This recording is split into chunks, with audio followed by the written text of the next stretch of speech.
You can cue the show when you're ready. Tyranny and Anarchy. Little Nick in the building. Nick with it.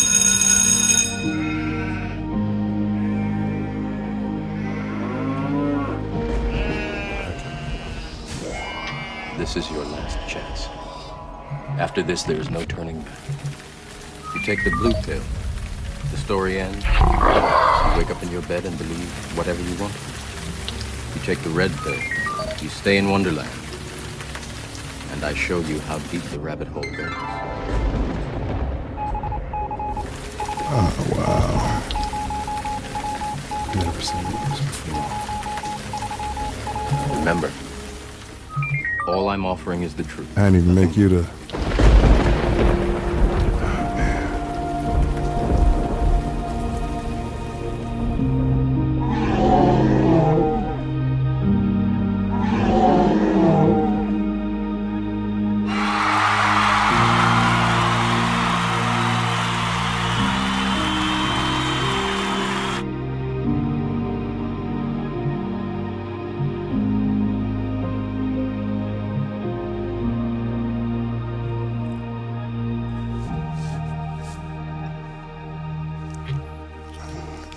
Be serious, man.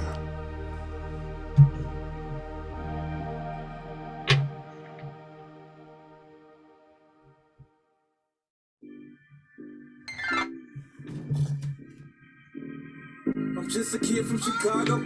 All right. The Self Love Show is kicking it off. Y'all bear with us. We're having major technical difficulties. I guess the tyrannical ones are hacking a computer. Small ups. But welcome to Chi-Town's very own The Self Love Show. Self Love Vision.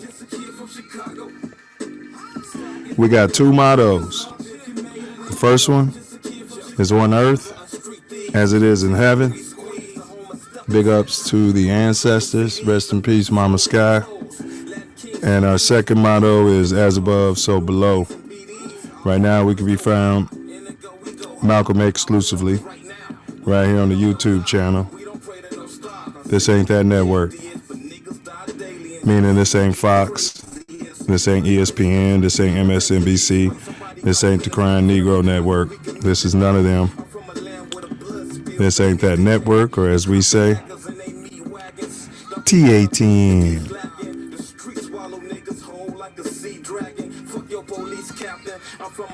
This is one of the co-hosts, 9 Millie, also known as Self.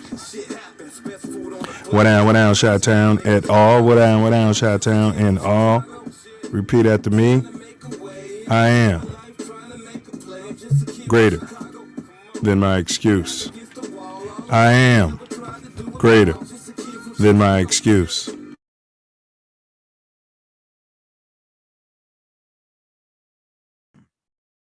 I am greater than my excuse. Welcome to the Self Love Show, where today we're going to break down tyranny or anarchy. That is the question. Don't fall for it. With our guests, Nick Whitted and Amberly Taylor. We're going to break down some things for y'all. It's what you can expect from the show. It's the Self Love Show quote of the day. Going to deal with the tattoo tyranny,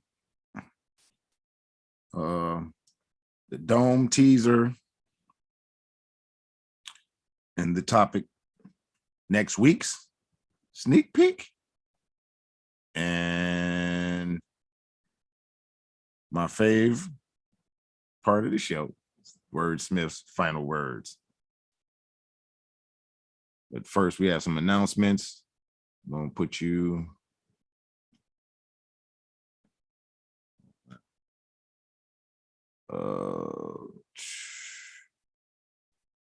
Nick, I'll call for you when ready.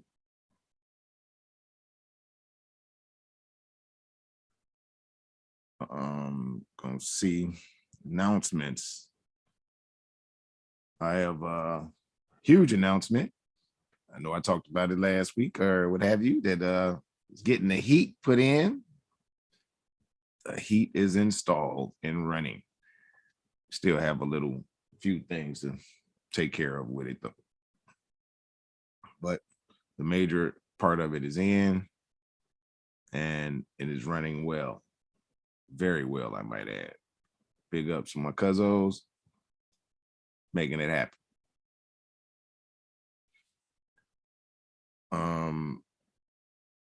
Trying to give our co-host time to get back in here.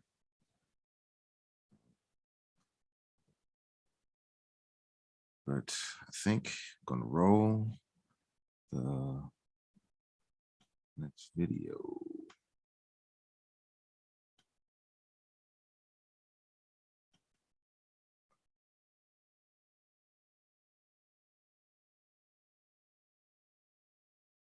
Oh, that's right.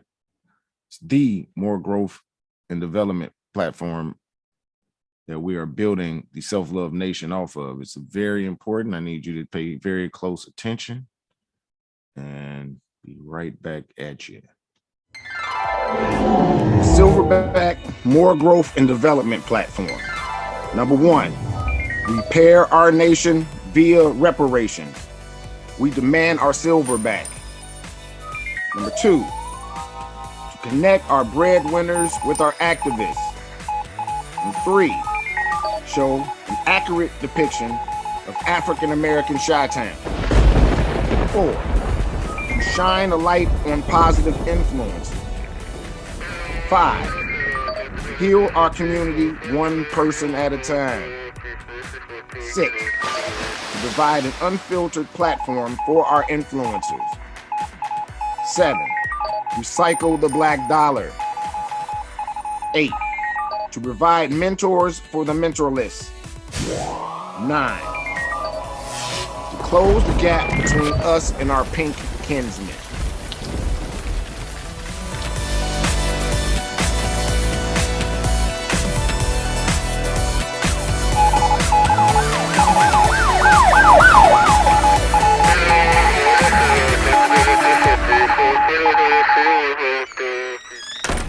Yes, sir. Yes, sir. I forgot to do the Self Love Show quote of the day. Those who would give up essential liberty to purchase a little temporary safety deserve neither liberty nor safety. Once again, those who would give up essential liberty to purchase a little temporary safety deserve neither liberty nor safety. Thomas Jefferson. Facts. Am I on this thing? Yes, you are. Hey, man, I got booted, right? So none of the intro went up that I was doing that talking? Yeah, it was talking all the way up until they booted you. So when I was saying like here together, did you hear that part? No, you were booted by that time. Oh, okay, yeah, I'm sitting here, man, talking to myself the whole time, but whatever it was, at least now I can hear y'all and everything. So yeah, it was frozen up for a minute too. So I kind of I didn't even make you co-host. I guess it automatically defaulted to you, a little Nick. Man, that's a trip.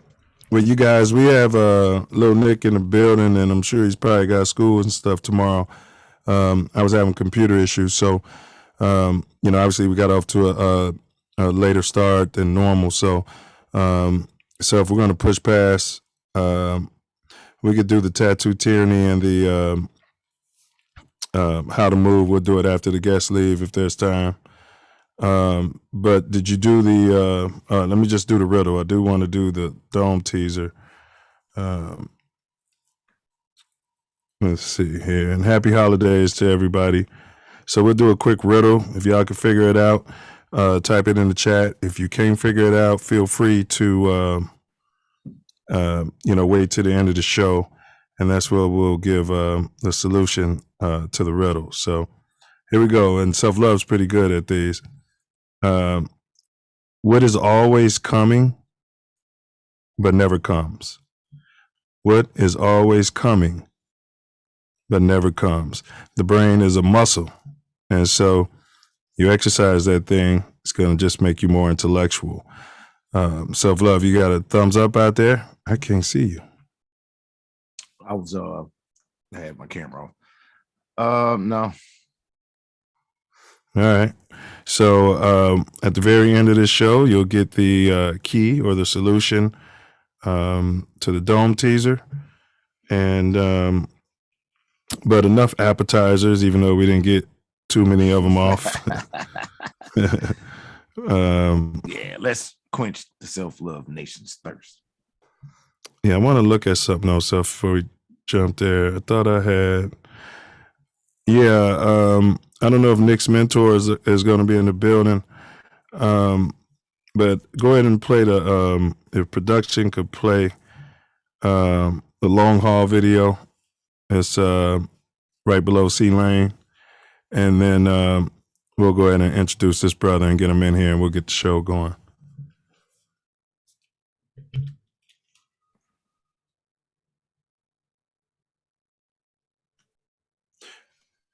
And I guess you guys need to know the topic. Did you tell them the topic, Self? Yeah, the tyranny or anarchy. Yeah, the narrative is changing. So defund or refund 12. That's what we're going to talk about today. Absolutely. Big ups to production. Big ups to production. So we got Nick with it. I imagine he's 12 already. I know he was 11 when he sat with us. My man is a frontline freedom fighter, and he's standing for all lives, but black first. We all know what side of this war we're on. He and his mom, they're active. And so we put a panel together where we could discuss this topic. Self-love and I, we're just watching the programming, the predictive programming, and it reminds us a lot of the 90s.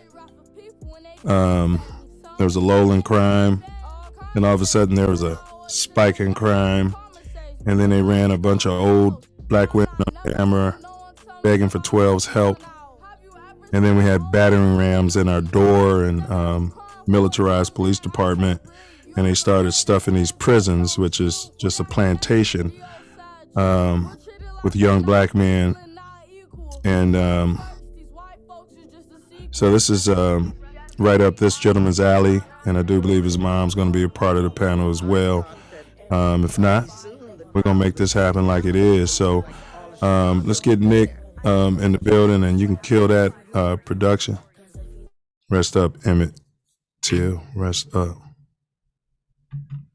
And get him going. What's up, self-love? What's up, y'all? Nick with it. What's good, young man? How you living, bro? Pretty good. How are you? Yeah, man. I can't complain about it. Appreciate you asking. You did all your Christmas shopping and stuff? Yes, sir. But I haven't done all of it yet. I think I need like $2-3 more to give my brother a game he wants. So I'm gonna try to get that for him. Yeah, we'll make that happen. I think after today we can make that happen. Hey, so you your mom was telling me like one of your joints was on the radio. A couple of them now. Yep. So what city are they playing in? They're playing in Atlanta. I got my song Arkansas Baby. It's on the radio right now. And I'm pretty sure Long Haul is on the radio too. Those are my two main songs that I've been working on, getting out to other people. And me and my mom's hard work been paying off. Hey, little Nick, are you 12 yet? I'm about to turn 13. Oh wait, so when you came on the show, you were that's a while back though, huh? Wow. Yeah. Oh yeah. So he's so right now he's 13 minus 1. We can't say he's 12, bro. Yay. So what me and my mom were talking about before you brought me on the show was we met you a while back, and you know, you're like family to us now. And me and my mom were trying to remember, like, where did we meet you at? I'm gonna tell you how it happened, man. I came across your video, man. The algorithm sent me Long Haul, and that video I just made, I made it without y'all permission. So then, so then I reached out to your mom on YouTube, and I was telling her that, you know, we'd love to sit with you and have you on the show. And that's how it happened, bro. All right. Yeah. Well, So now the people know. With just your voice. Yep. Like Yep. It was all over over the internet, man. So that's how it happened, man. So when y'all come to Cali, make sure y'all link up. You know what I'm saying? Maybe me and the wifey will take y'all to dinner or something. Okay. All right. So we're gonna jump on That's topic here. Man, Okay. loud in the background. Okay. Yeah, it's loud in the background, Nick. Ma, it's loud in the background.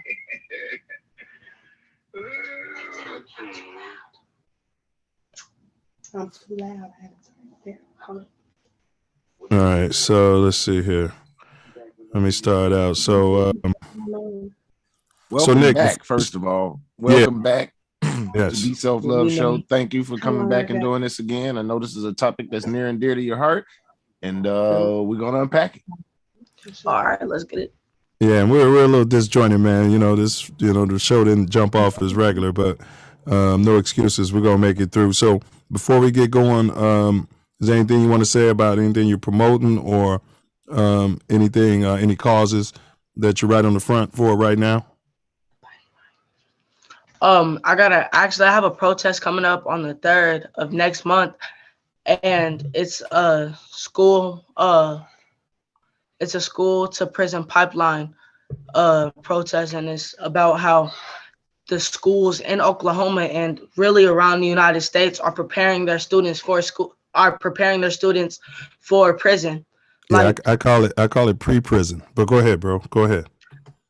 So like I've seen the ISR room in my school, and it's like we're all in cubicles and we're all isolated. It's like we're in solitary.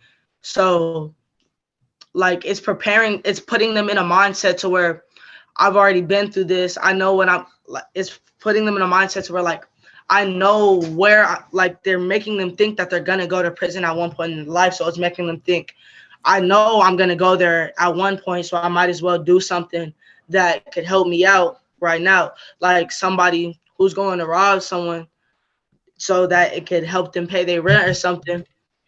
They might do that thinking, you know, I'm gonna already go to prison sometime in my life, might as well help my family out right now.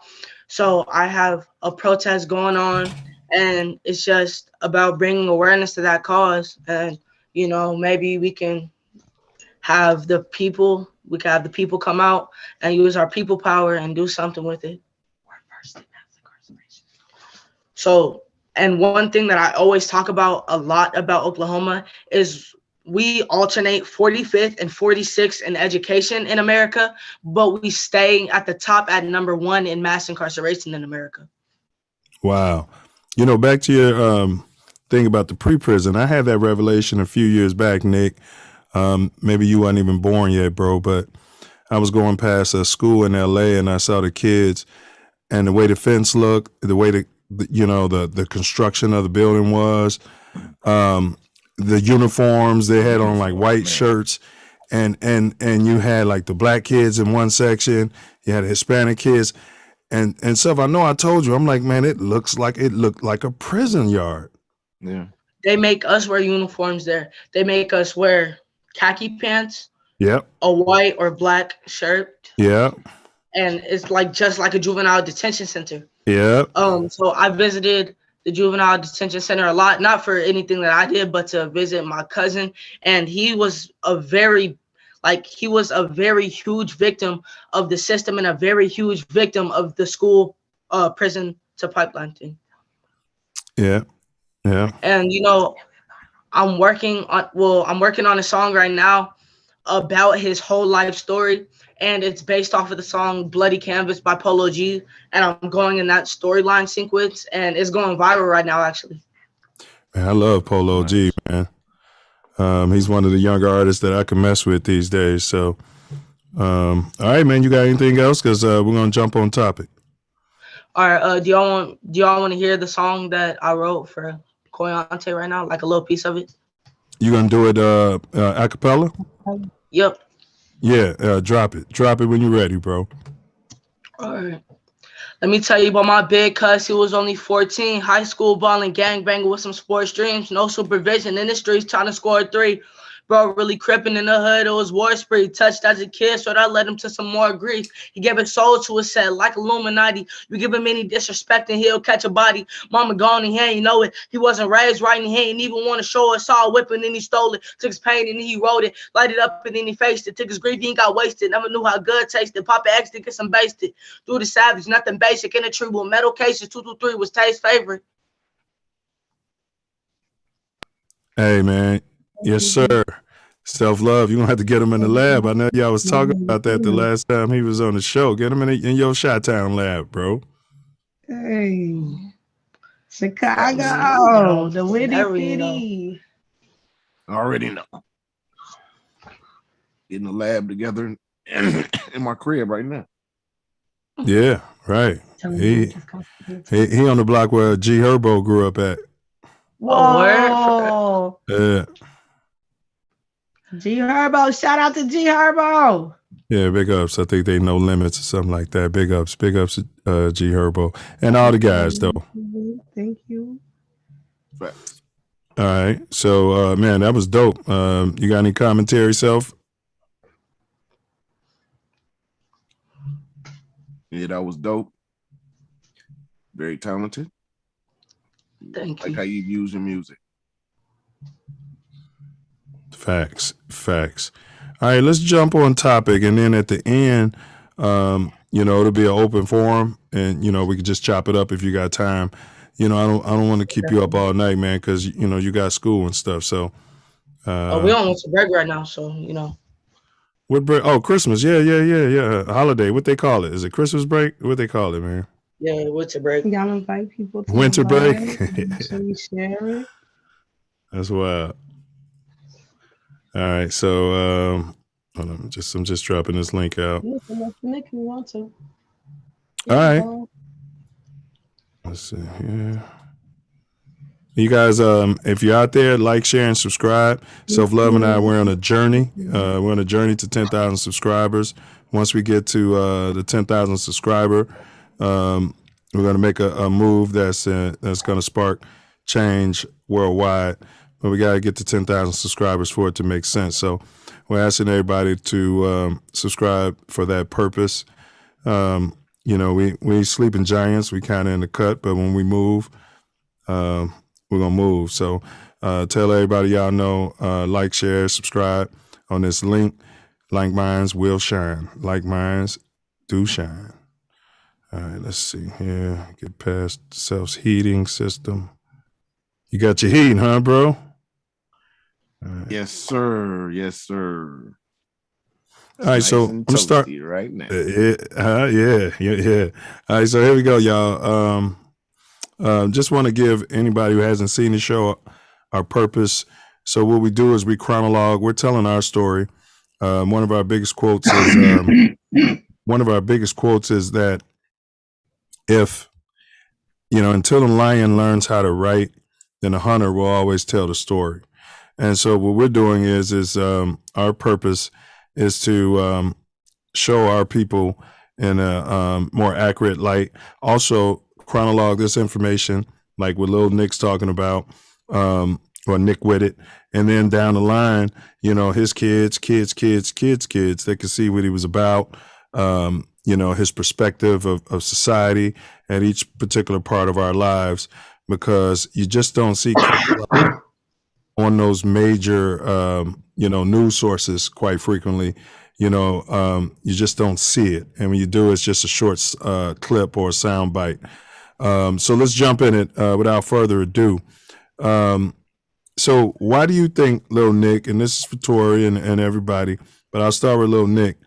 Why did the problem, meaning the police murder, unjustified police murder, Why do you think we're not seeing a lot of that? Do you think it's stopped, or talk on that?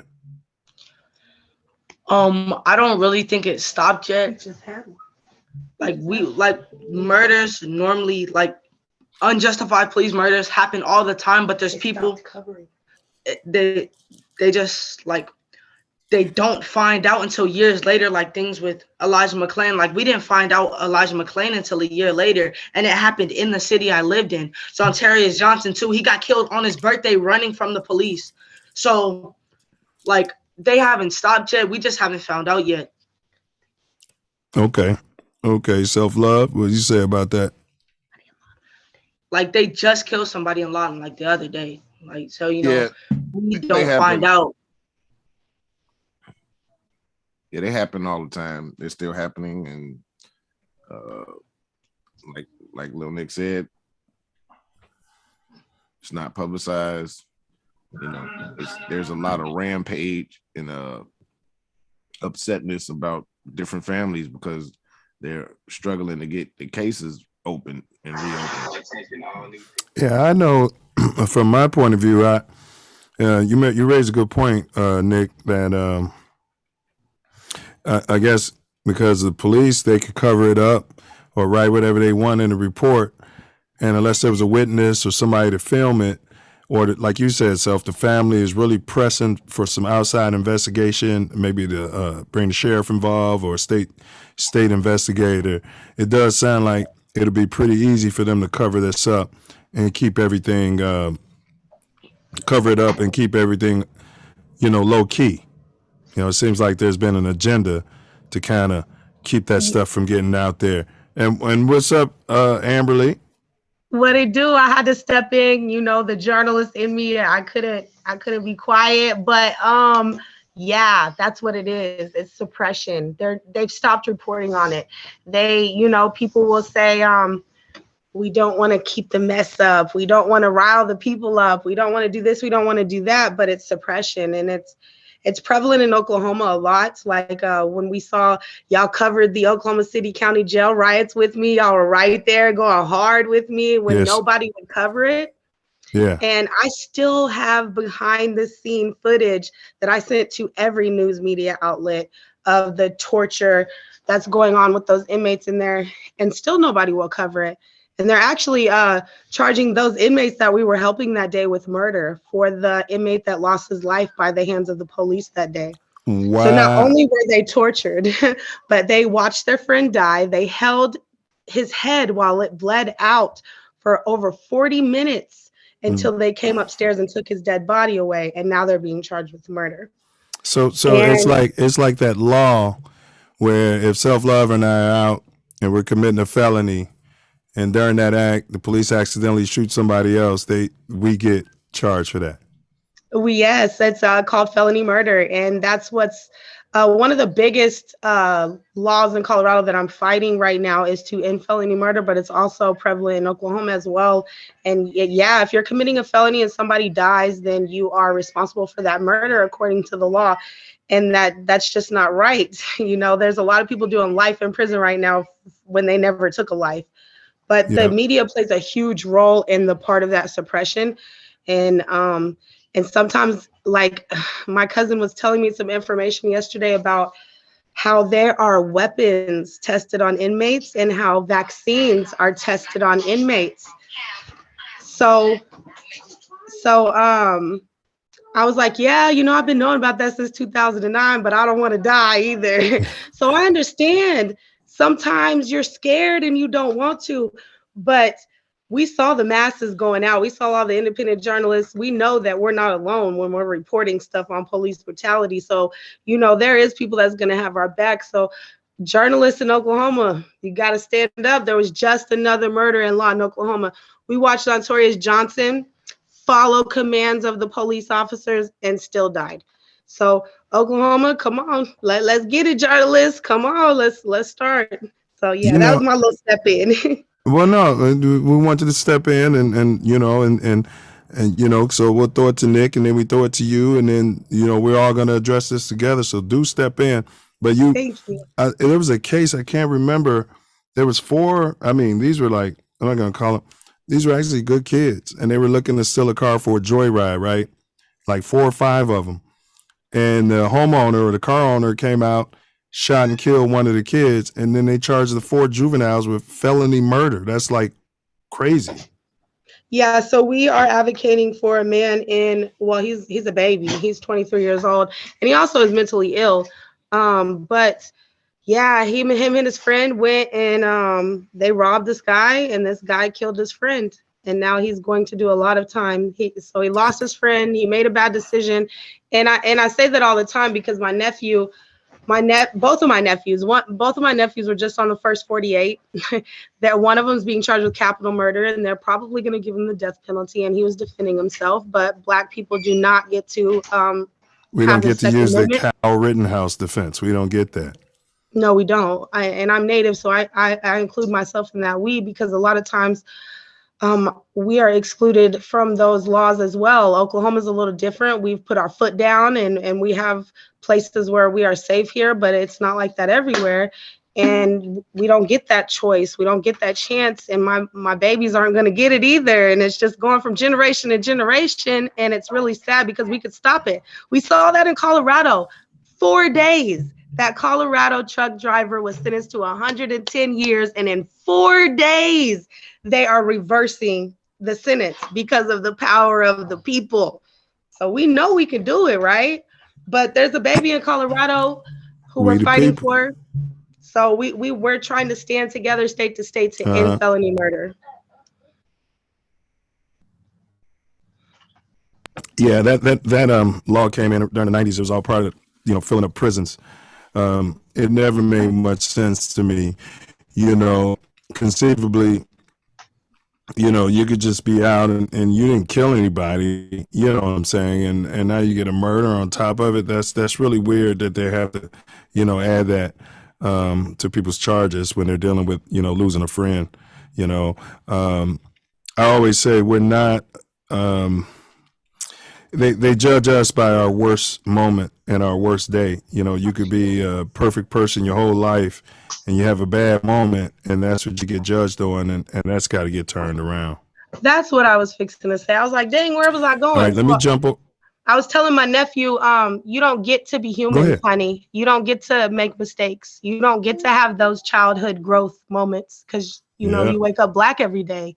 And that's just the reality that my babies know and my nephews know. And I see both sides because I don't have to know that. I'm white bypassing. I don't have to feel and face that, but I see it with my people every day. So I get to tell those stories to people who normally wouldn't listen. And I think we're changing the world, self-love. I think people are watching and they're noticing, and I hope so. What you think? You think it's working? Facts. I concur. Good. Nicholas, he looks like he's over here. You think we're changing the world? Definitely. Yes. One team, one dream. Well, yeah, and we change it one person at a time. So let me jump to the next question.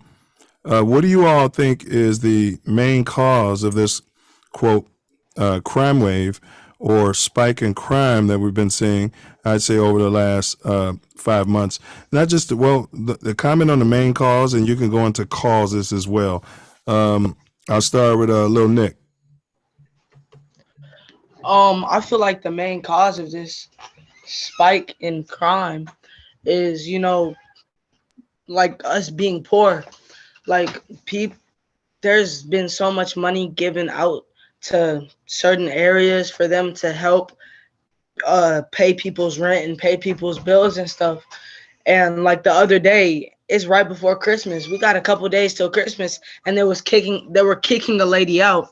So she was hurry up and putting her stuff in trash bags and stuff and trying to get into her vehicle. And she was going to try to find somewhere to go. And this is right before Christmas. Like, they're kicking people out right before Christmas. So I feel like a spike in crime could very well result in people just being poor and the government not caring at all about us being poor. Because we were given $2 billion and it's not dispersed. Where is the money? Where is the money? Yeah, where's the money? Yes, $2 billion. We've been watching money get appropriated for Chicago, for jobs and different things, and we just don't end up with the jobs, or we just don't end up with the money. Little Nick, you raise a good point. I was when I was doing Uber, I had these young, they were like college age kids, and they were talking about, and they were from Saudi Arabia, you know, and they have a king there. And I was asking them, you know, how is it, you know, to, you know, have one ruler?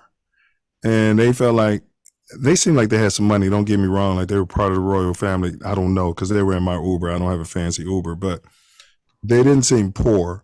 And what they said is like gas is like 20 cents a gallon. They all get a piece of the profits. That the monarchy there's no homelessness because they take them off the street and put them in homes. So what they were saying, what I asked was, so they asked me, like, would you rather, you know, have everything taken care of? No, here was the question. The question was, so I could say F the president and they can't say F the king, right? But what their response is that, but I don't want to say F the king. You see the difference? You know, and that's an interesting dichotomy. We're in a free country, but the government has no purpose if it doesn't serve the people. It shouldn't exist. Right, but they're elected by us. They work for us. They work for us. Like they are employed by us. They are paid by us. We vote them in on contingency of what they promise us. Facts. And then that doesn't happen, you know. And I'm in politics now, and y'all know that I'm not a political person. Right. But you get to learn the way that it works, and my baby's learning the way that he's going to change the world with the way it works. And we need to hold those people accountable. It's election year coming up. Hold them accountable. Anytime, you know, money's supposed to go to small businesses and, you know, poor people, and the Los Angeles Lakers are considered a small business, then there's a problem. When no doubt. Millions of dollars from that supposed to be spread out is going to someone who, you know, frankly, they don't need it. So we were exploring where the $2 billion went in Oklahoma. They were given that in March, and there was, I think, 14,000 evictions this month in Oklahoma, and 1,400. Sorry, Nick knows the numbers better. Yes, my baby researches everything. But our question was, why was that money only given to 2 organizations that are the same organization? And it wasn't trickled down to the community organizations like most other states did. So now their excuse for people getting evicted, even though they are hoarding this money, is because they're backlogged. So we proposed to let us come volunteer. You know, we'll come volunteer, we'll come help. And they denied. So of course, because then the money. Yeah, I mean, show us the money. Well, that's why Self Luv and I, we're big on reparations. You know, because what happens is they'll have these minority contracts and stuff, and then all the white women are getting them, you know, and none of the money is coming to the community, and it's sad. And holding the money and delaying it is making the money. But before we go ahead. Say that again. Say it again. Say it again. Holding the money for as long as they can is making them money. Yeah, the interest. Nobody even touches on that part, that they are making thousands of dollars a day just off of that interest that they're holding.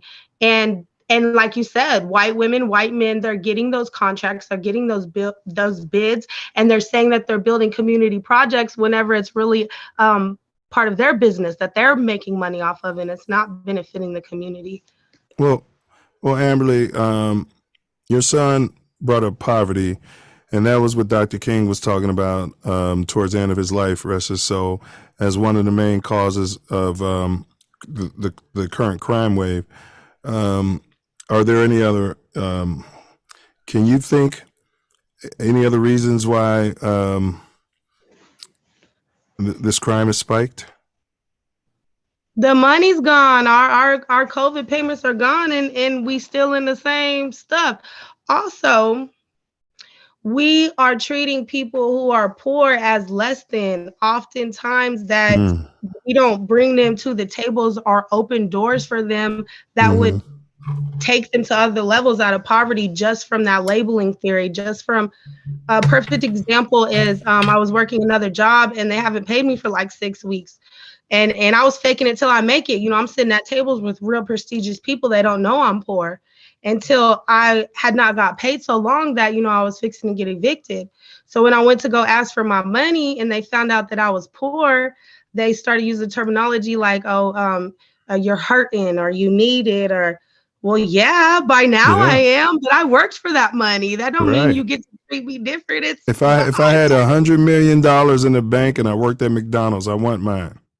Exactly. But the way that they were able to change the way that they viewed me and talked around me as if maybe I'm a steal, like, you know, clench your purse a little bit, or don't leave your purse when you go to the bathroom, or just because I'm poor don't mean I'm a steal from you, lady, you know. And that's how we treat our people in poverty, which is gonna make me, if I'm hungry and you already think I'm finna steal it, then okay. Right. Give me a reason. Right. Give me a reason. And that's like a double jeopardy. You know, if you're accusing me of something that I'm not doing, then I might as well at some point. So I feel like that definitely contributes to the spike in crime. Most definitely. School to prison pipeline. Yeah. So Nicholas, yeah, here you go. Yeah, that's what I was saying about the school to prison pipeline. Like, if you already put it in my mind that I'm gonna go to prison, I mean, at one point in my life I am, so I might as well. That's the only thing hurry we up promise. and get it over with. Yeah, jail or dead. That's all we promise. And if you're still having trouble, Amberly, getting your bread, go online. Oklahoma Attorney General. It's their job to clarify that. And what's going to happen is you put your complaint, you tell them those people haven't paid you, and they'll take the money out of their taxes. They'll take the money and give it to you. In California, we got trouble damages, which means, say if they owed you $2,000, by the time you go through all that, you'll get 6 stacks. So what I do is they can think of me however they want, right? I go right on the computer, and then when they get letters from the Attorney General, they don't want that smoke. You know, I ask you once or twice for my money, and then they'll come back, hey, you didn't have to, and hey, you know, and no, we got your money right here, and hey, yeah, you know, break bread. So I'm gonna add. Look, you know who you are. I know you watch it. Break bread. No, break bread, or you know, and I don't threaten. I do, you know. So you go straight to the Attorney General and make your complaint, and they have people who are paid by your taxes to follow up on that stuff, because this is America and slavery doesn't exist outside of the prison system. So let me add to. I think, and no one rides with me on this. So 2 years ago, if I was walking down the street and anyone came up to my car or walked towards me with a mask on, right, I would be ready for action. Yeah, I think that we have to stop allowing people to walk the street with masks. We have to stop allowing them to come into your business with masks. In other words, if I go to a weed dispensary, right, the cholos figured it out. Hey, drop your mask, look in the camera, boom, and then you go in. So, and I know Nick's not of that spirit, but I tell people that they think that everyone poor has a bad character, right? And I say, no, people in the community care about their reputation. Now, they might not care what I think or Tori thinks, but there's somebody whose heart they doesn't want to break. It's usually a grandmother or something. And so, you know, what if you saw, God forbid, Nick on a camera in a flash mob with no mask on? You'd get into his butt. So one of your friends would call and say, is that Nick? And now you have, this is a criminal's dream to be able to legally walk the street with a mask on. What do you guys say to that? Heck yeah. You know, whenever COVID came, you know, oh God, yeah. Like whenever it first happened, I was telling my husband, who's my ex-husband now, but I was telling him, oh my gosh, this would be the perfect time if we were drug dealers. Like we could totally go sit something. But, you know, yeah, so definitely. But that was my theory when COVID hit. Y'all remember Epstein he was going through all that stuff, right? Yeah. And he was fixing to expose all them people, right? Yeah. And facial recognition will catch somebody anywhere, right? Yeah. And all of those high profile kings and queens and princes, they needed to move around. Yeah. So we had to put a mask on. That's just my conspiracy theory. That's just what it is. And then it all went away. I mean, I think that's something we could do as a society. We could just stop the mask for about 3 months and see if that doesn't stop some of these flash mobs and all the other nonsense that's going on. I mean, it's not a bad experiment to have, and I wish that we did have a government that would be like, let's try it out. But I mean, Oklahoma. Okay, I'm gonna do some research tonight because my degree in psychology made me a really good statistical analysis, because Oklahoma is one of the states that has like they are not with the mask mandate. The governor is saying, I don't care what y'all say in the Supreme Court. I don't care what y'all do over here. We're not enforcing mask mandates. So I want to compare the statistics of crime in a state that has pressed it and the state that was lenient. Yes. Yeah. So and I'm not saying, in closed spaces, but it hasn't been proven that COVID is airborne. I mean, people are walking around with masks on and they're the only person on the street. There's no one near them. Who would even have that mask driving on? in their car. But I wear them now when driving in their cars with masks on, right? By themselves. That's usually a crime. It's probably Epstein. It was probably Epstein. Yeah. It could have been any of them. Yeah, that's a good point. That's a great point. And so also, I'll take it a step further. If Tory carjacked me, and then I said, and we showed up to court, and I said, yeah, but he was wearing a mask, he walks away free. Oh my God, I'm fixing to get people out of prison with that. Oh my God. Yeah. I didn't even think about that. I wonder if any lawyer has used that as a defense yet. Yes, they use it all the time. If a person is using a mask, you can't identify a person. That's the whole point of the mask, even on those cameras. So you notice when they'll say, we're looking for this person, he's got a mask on, that wouldn't even be admissible. They're still going to have to find a witness or somebody who said, who could tie the person to the scene. But, if there's any attorneys watching right now, I am a pre-law student, and that just sparks my interest. So if you have used that as a defense, or if you're preparing that as a defense or anything like that, please find me. I would love to read your depositions. I mean, really, unless, you have a person that's sick. I mean, really, unless you have a person that's like 6'4", 6'5" in a city like Orlando, where there's a low height rating, like people that are only like 5'10", 5'11", you can go and profile the statistics between the people that are in that height range and the people between the other people, and then just go seek out all of those people. You can, Nick. But now, Nick, if I'm a juror and I have to convict, decide innocence or guilt, I can't say this person's guilty based upon somebody's. First of all, eyewitness ID has been proven to be just crap, and now you're adding in a mask to it. That makes it even more crap. So, what do you guys think we can do to deter these youth?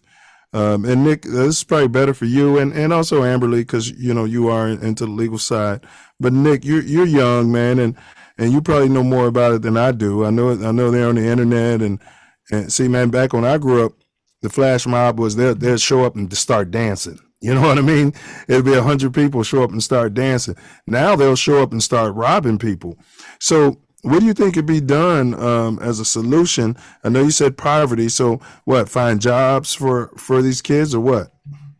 Yeah, like since COVID, the employment rate has been so up and down, and most people like to have a sense of stability with their job. So people having no sense of stability with their job, like one day your boss is completely happy with you. You've been coming to work every day on time, and you've been performing amazing at your job. And then the next day you're fired. You don't have a sense of stability within your job. So that makes you on edge. And that would also like tend you more to being into the crime life, like knowing that I'm probably not going to be that stable having a law-abiding job, and I'm not going to be. So you're talking about a living wage. a living wage Yeah. as opposed to a minimum wage. Yeah. Yeah. I would I add also to that. What do you think about having more silverbacks involved, meaning yes. male presence, male authority? Absolutely, y'all. So for those of you who haven't seen me in a while, last time I saw y'all, I was married. This time I'm not, and I can see it in my kids. I can see it in Mm-hmm. my kids. I can see it Mm-hmm. in my kids. Lord Mm-hmm. Jesus, that two-parent household was something that I've never seen in my whole life until I did it myself. And I see the difference. So that's one big barrier, is that we all know that men were taken out of the home, and they are still taken Yes. out of the home by incarceration, lack of education, and lack of employment. The second thing Yep. is product of your environment is real. It is real. My kids are STEM school scholars, never in trouble in their whole lives. We come to Oklahoma and we are in the L block. We are in the first 48 hood, and they've been suspended a couple times. They've been put in handcuffs for not standing for the national anthem. So What? the That's environment that's that you are no, in, you don't have to stand for the national anthem. oh, look it up. It went viral. My nieces were Is that a actually law? Is that a arrested. law in Oklahoma or something? No, it actually is stating it actually states in the Oklahoma the school board laws that you don't have to, but they worded it different. You know how they do? They said, so for my nieces, they said that my nieces were being unruly and disrespectful and they were menacing. So they did not say that it was because of that. They said that it was because of the Bro, we're reaction that they forcing gave. people to stand, like beating them up, stand, honor the flag. I mean, Yes. that's not American. It's pretty Hitlerish, right? It's Yeah. exactly Hitlerish. Well, Nick's teacher makes him stand. He'll go to ISS, and it's a fight that we've been battling this whole year. And it comes down to, do I homeschool my kid and not work? Do I, No, you know, you file a lawsuit, and you get the ACLU behind you. They'll fund some lawyers for you, and you file a no, the lawsuit against the ACLU school here board. in Oklahoma, that the NAACP is all white folks here. I mean, it ain't no system here for support, and I really believe that's why God brought us here, because our show wasn't gonna come back if it wasn't for Senator Connie. But I think that's why God put us here, because there's no system like that here. If you call the NAACP in law in Oklahoma, it's some old white ladies. Well, self You love. call- What would you do? You've got children.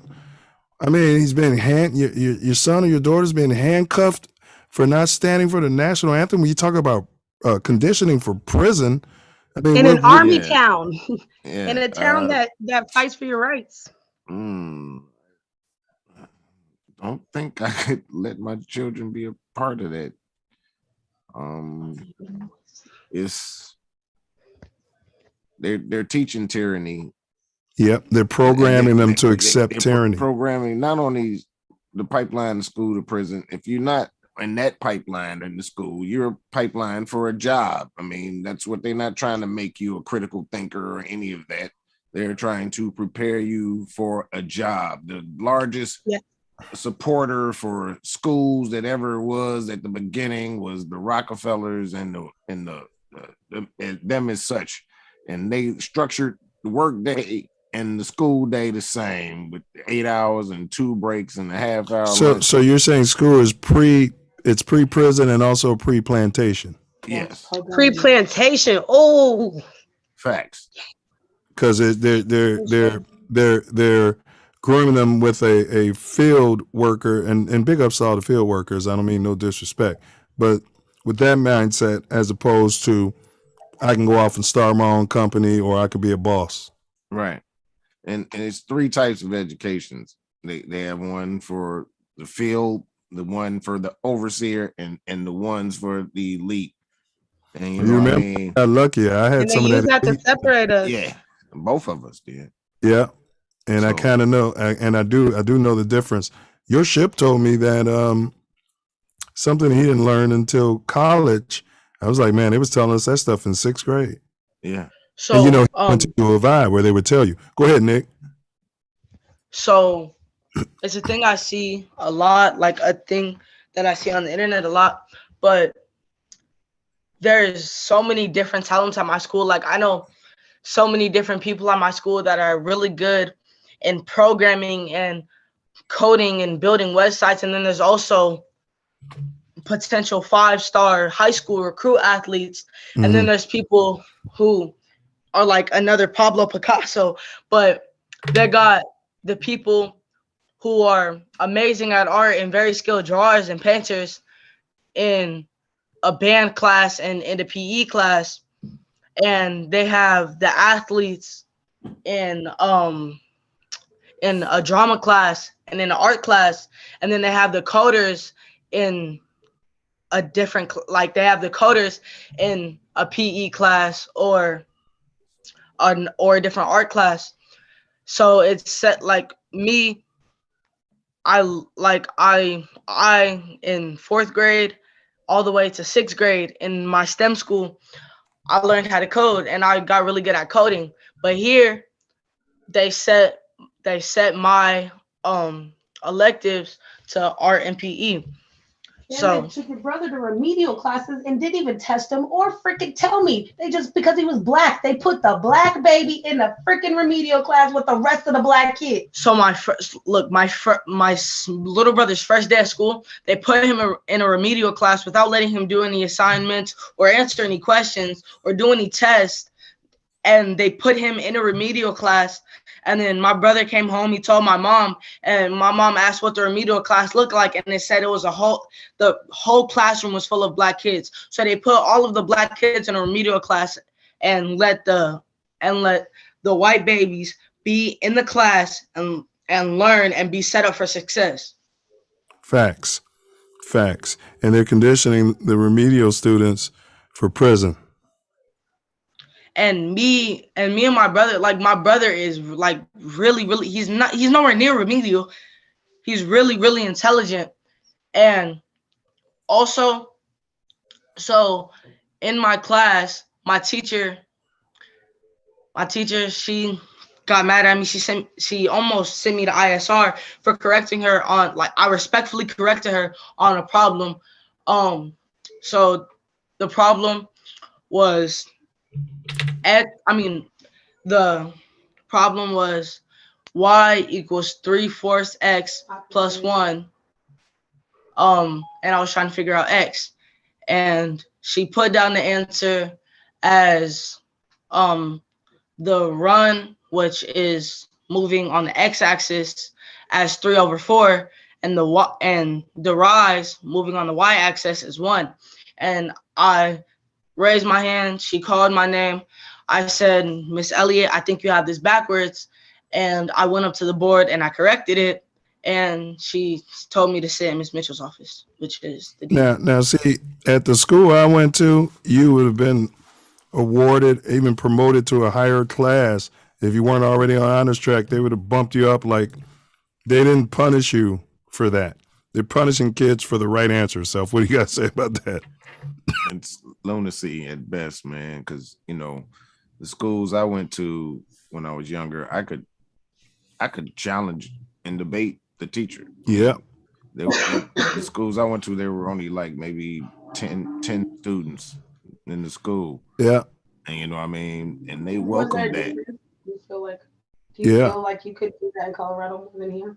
Yeah, like in my math class in Colorado, I had not arguments, but like I had full-on debates that would go on 15, 20 minutes with my math teacher, going back and forth about the equation or the right answer. And there, after we figured out who was right, we just went on with our day. We decided who was right. That's called teaching. That's called education, teaching and learning. You're supposed to have that discourse. That should be welcome in a classroom setting. Like, I mean, I learned something new and then I sat back down and continued with my day. But here, I had to go through a whole lot. I had to file an incident report. I had to sit in the office for 30, 45 minutes. And another incident that happened at my school was my second day of school. It was my second day of school, and they expected me to know where to sit. So I just sat down somewhere in the gym. So, like, our gym, it's a basketball gym, and it has red lines all over the floor. So I sat on one of the red lines, and the teacher said, "Hey, you're not supposed to be sitting there. Go sit where you're supposed to." I said, "Sir, where am I supposed to sit?" He said, "Over there." And this is on the first day. So on the second day, I sat in the wrong spot again on accident. So he says, I told you this yesterday. Go sit right where I told you. I said, sir, I'm sorry. I forgot. I didn't know that I wasn't supposed to sit here. This is my second day. I didn't remember. I have 6 other classes where I have to remember my assigned seats. I'm sorry. I forgot about your class's assigned seat. So he told me to sit down in the hall. And so for like 2 years now, I've had back problems. So like if I'm standing up for too long or I'm sitting down for too long, my back will start to hurt. So I was sitting out in the hallway. See, we have 1 hour and 45-minute periods. I was sitting out in the hallway for 45 minutes, and my back started to hurt to the point where it hurt for me to walk. So I opened the gym door, I grabbed my stuff, and I tried to walk to the office. At my school, there's a thing called the reset room. I tried to go into the reset room and sit down and relax my back, but the teacher followed me into the reset room, and the reset room is somewhere I'm supposed to calm down. He yelled at me from the gym, which is on the back side of the school, to the office, which is on the front side of the school. So he's screaming at me all the way down the hall, and I'm just walking, not paying him any mind. I'm going to the reset room, and he comes into the reset room and starts yelling at me.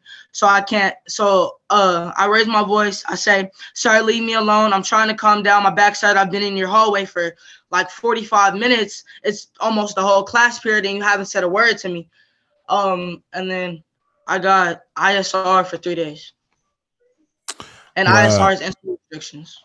Yeah, So and they put it on your school record, and then when you go to college, you know that could affect you, you know, and that's another thing they try to do to And kids. I've never had anything on my record at all. And then on my second day in the Oklahoma school, something like that happens. And they've already reviewed the camera footage and everything. They've looked at that, and they still decided to give me 3 days of ISR. That's that documentation. They got to build it up on paper before they lock them up now. So they got to show. And what's crazy in Oklahoma is your juvenile record can be used up to 10 years later to amplify and charge you as an adult. You can't even own a firearm after a juvenile record for 10 years in Oklahoma. So Correct. that record is used against you in the court of law.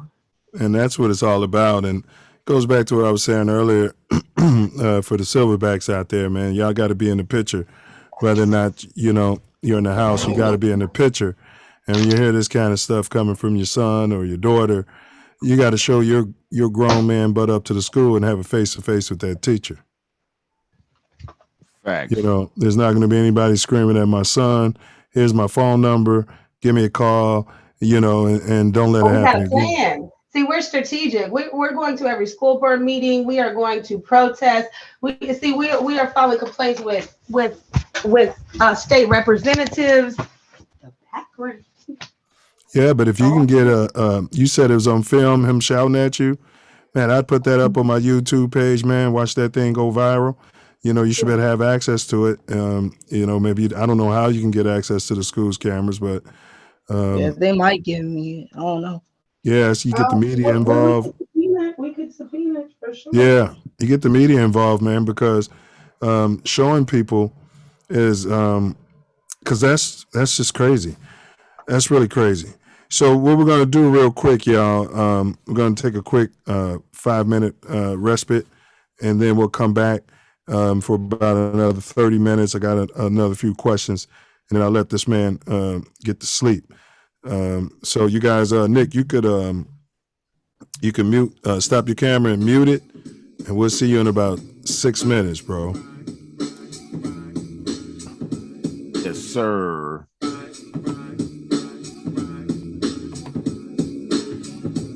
The Self Luv Show. Y'all know the deal. We at halftime, y'all. The Self Luv Show. Tyranny or anarchy? That's the question. Don't fall for it. And we just ended the first half on some tyrannical BS, to be quite frank. Yeah, y'all stop harassing these kids at school. Well, you know, it's all adding up about the school to prison pipeline, because that's what. Oh, instead of college prep, which is prison preparatory high school, huh? So yeah, and you know, build up their record, so that's what happens. But we got a couple great videos for you to check out. And we're gonna get back real soon. Did you refresh it? Right. Brother, I'm wiping it though. Yeah, I sent a text to production. What? Yeah.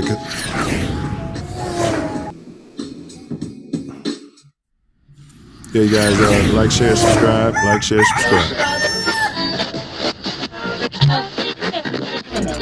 No. Stop this. We played this. Oh, I thought this was the. No, you got to refresh it. Production. Refresh the playlist. I switched it up since we already played it.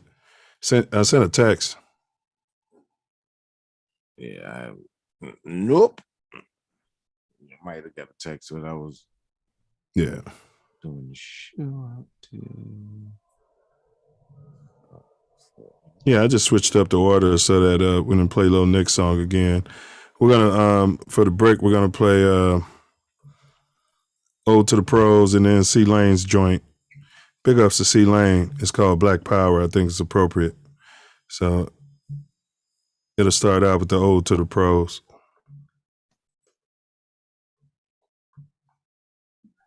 Usually we're more on point here, people, but the computer had us backed up. I think we were hacked. It's a live show as well, so yeah. What's happening out there? We are live.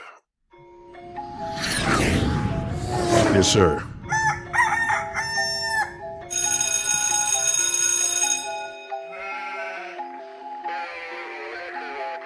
OG on the bass, nigga.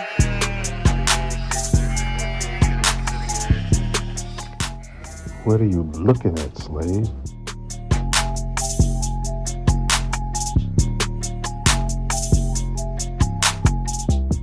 Poets tend to bear all,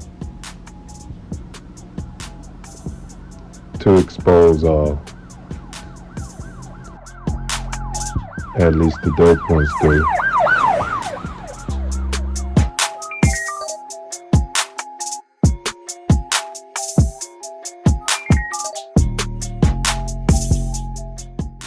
Rest up, my boy.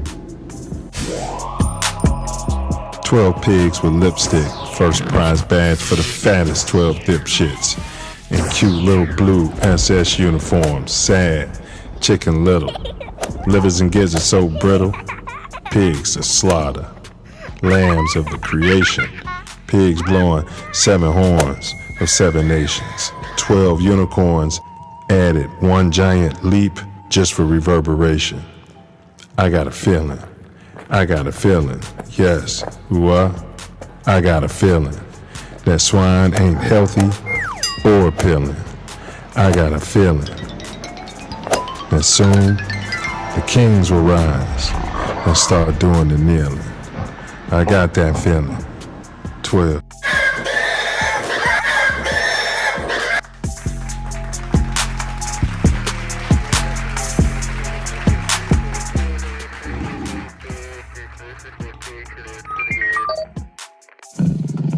F12.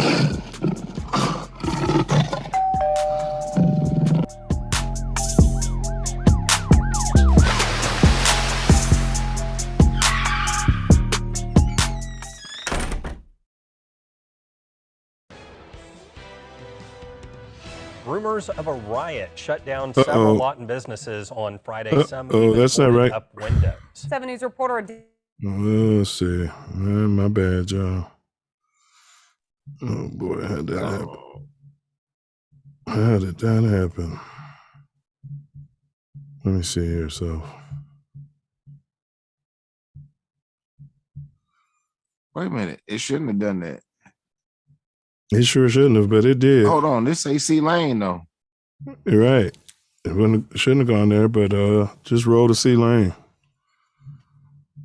Oh, maybe it was. That was C Lane then. Maybe it was. Yeah, maybe it just starts out with the news report. So, yeah. My bad.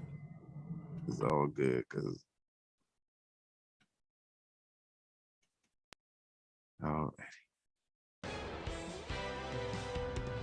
Rumors of a riot shut down several Lawton businesses on Friday. Some even boarded up windows. 7 News reporter Dallas Payton joins us live from Liberty Lake Park with the latest on how those rumors got started. Dallas. Monty, Caitlin, this all started after a local rap artist went live on Facebook expressing his feelings about the events that are going on in the world and also saying he was returning home to Lawton from Texas to shoot a music video in this park. Brother, I'm wiping it though. I'm gonna wipe it. I'm gonna wipe it. I'm gonna say, hey. Tori's oldest brother. Between us, Tori made me at Beta, and so he just wanted to say a few words before we let you go here. Okay. Yeah, Brother Thomas, thank you so much for gracing us with your appearance, man. Grateful. You expanded our nation beyond belief. It's just a wonderful thing. And we would like to present you with the Self Luv Show first annual Ernest Lee Thomas Achievement Award. Oh man. It's apropos that you are the first recipient. And Nope, we call it Lifetime the Raj. achievement. We're gonna call it the Raj. Oh, I love it. Oh man. Yeah, so we have it on order. So it's gonna come here. We're gonna show it to the show, and then myself or Tasia deliver it to you or ship it to you from there. Thank you, brother. Yes, sir. Won't slow. Yeah. I'ma show the world what they don't know. Sure. I'ma Be the one. I'ma be the one. When I'm done. Line, y'all. If I made it this far, Higher. if I made it this far, I can make it anywhere. If I made it this far, if I made it this far, anywhere. Welcome back to the Self Luv Show, where today we are breaking down tyranny or anarchy. That is the question. Don't fall for it. Man. Yes, sir. We're blessed to have Nick with it. And his mom and manager, Amberly, Miss Amberly. Momager. Yes, sir. And breaking down the real as we unpack this. I go. Show. What they don't know, I'ma be the one. Big up to Trife Mac. It's one of his signature songs. Anywhere. If we can make it in the shy, you can make it anywhere. Anywhere. I go anywhere. Anywhere. All right, so the second half of the show, as Self Love eloquently said, we got Amberly in the building. She's Nick Whittett's momager. I'm having some technical difficulties Nick with my Whitted video and- when I start. Just bounce out and come back, bro. Alright. That might work.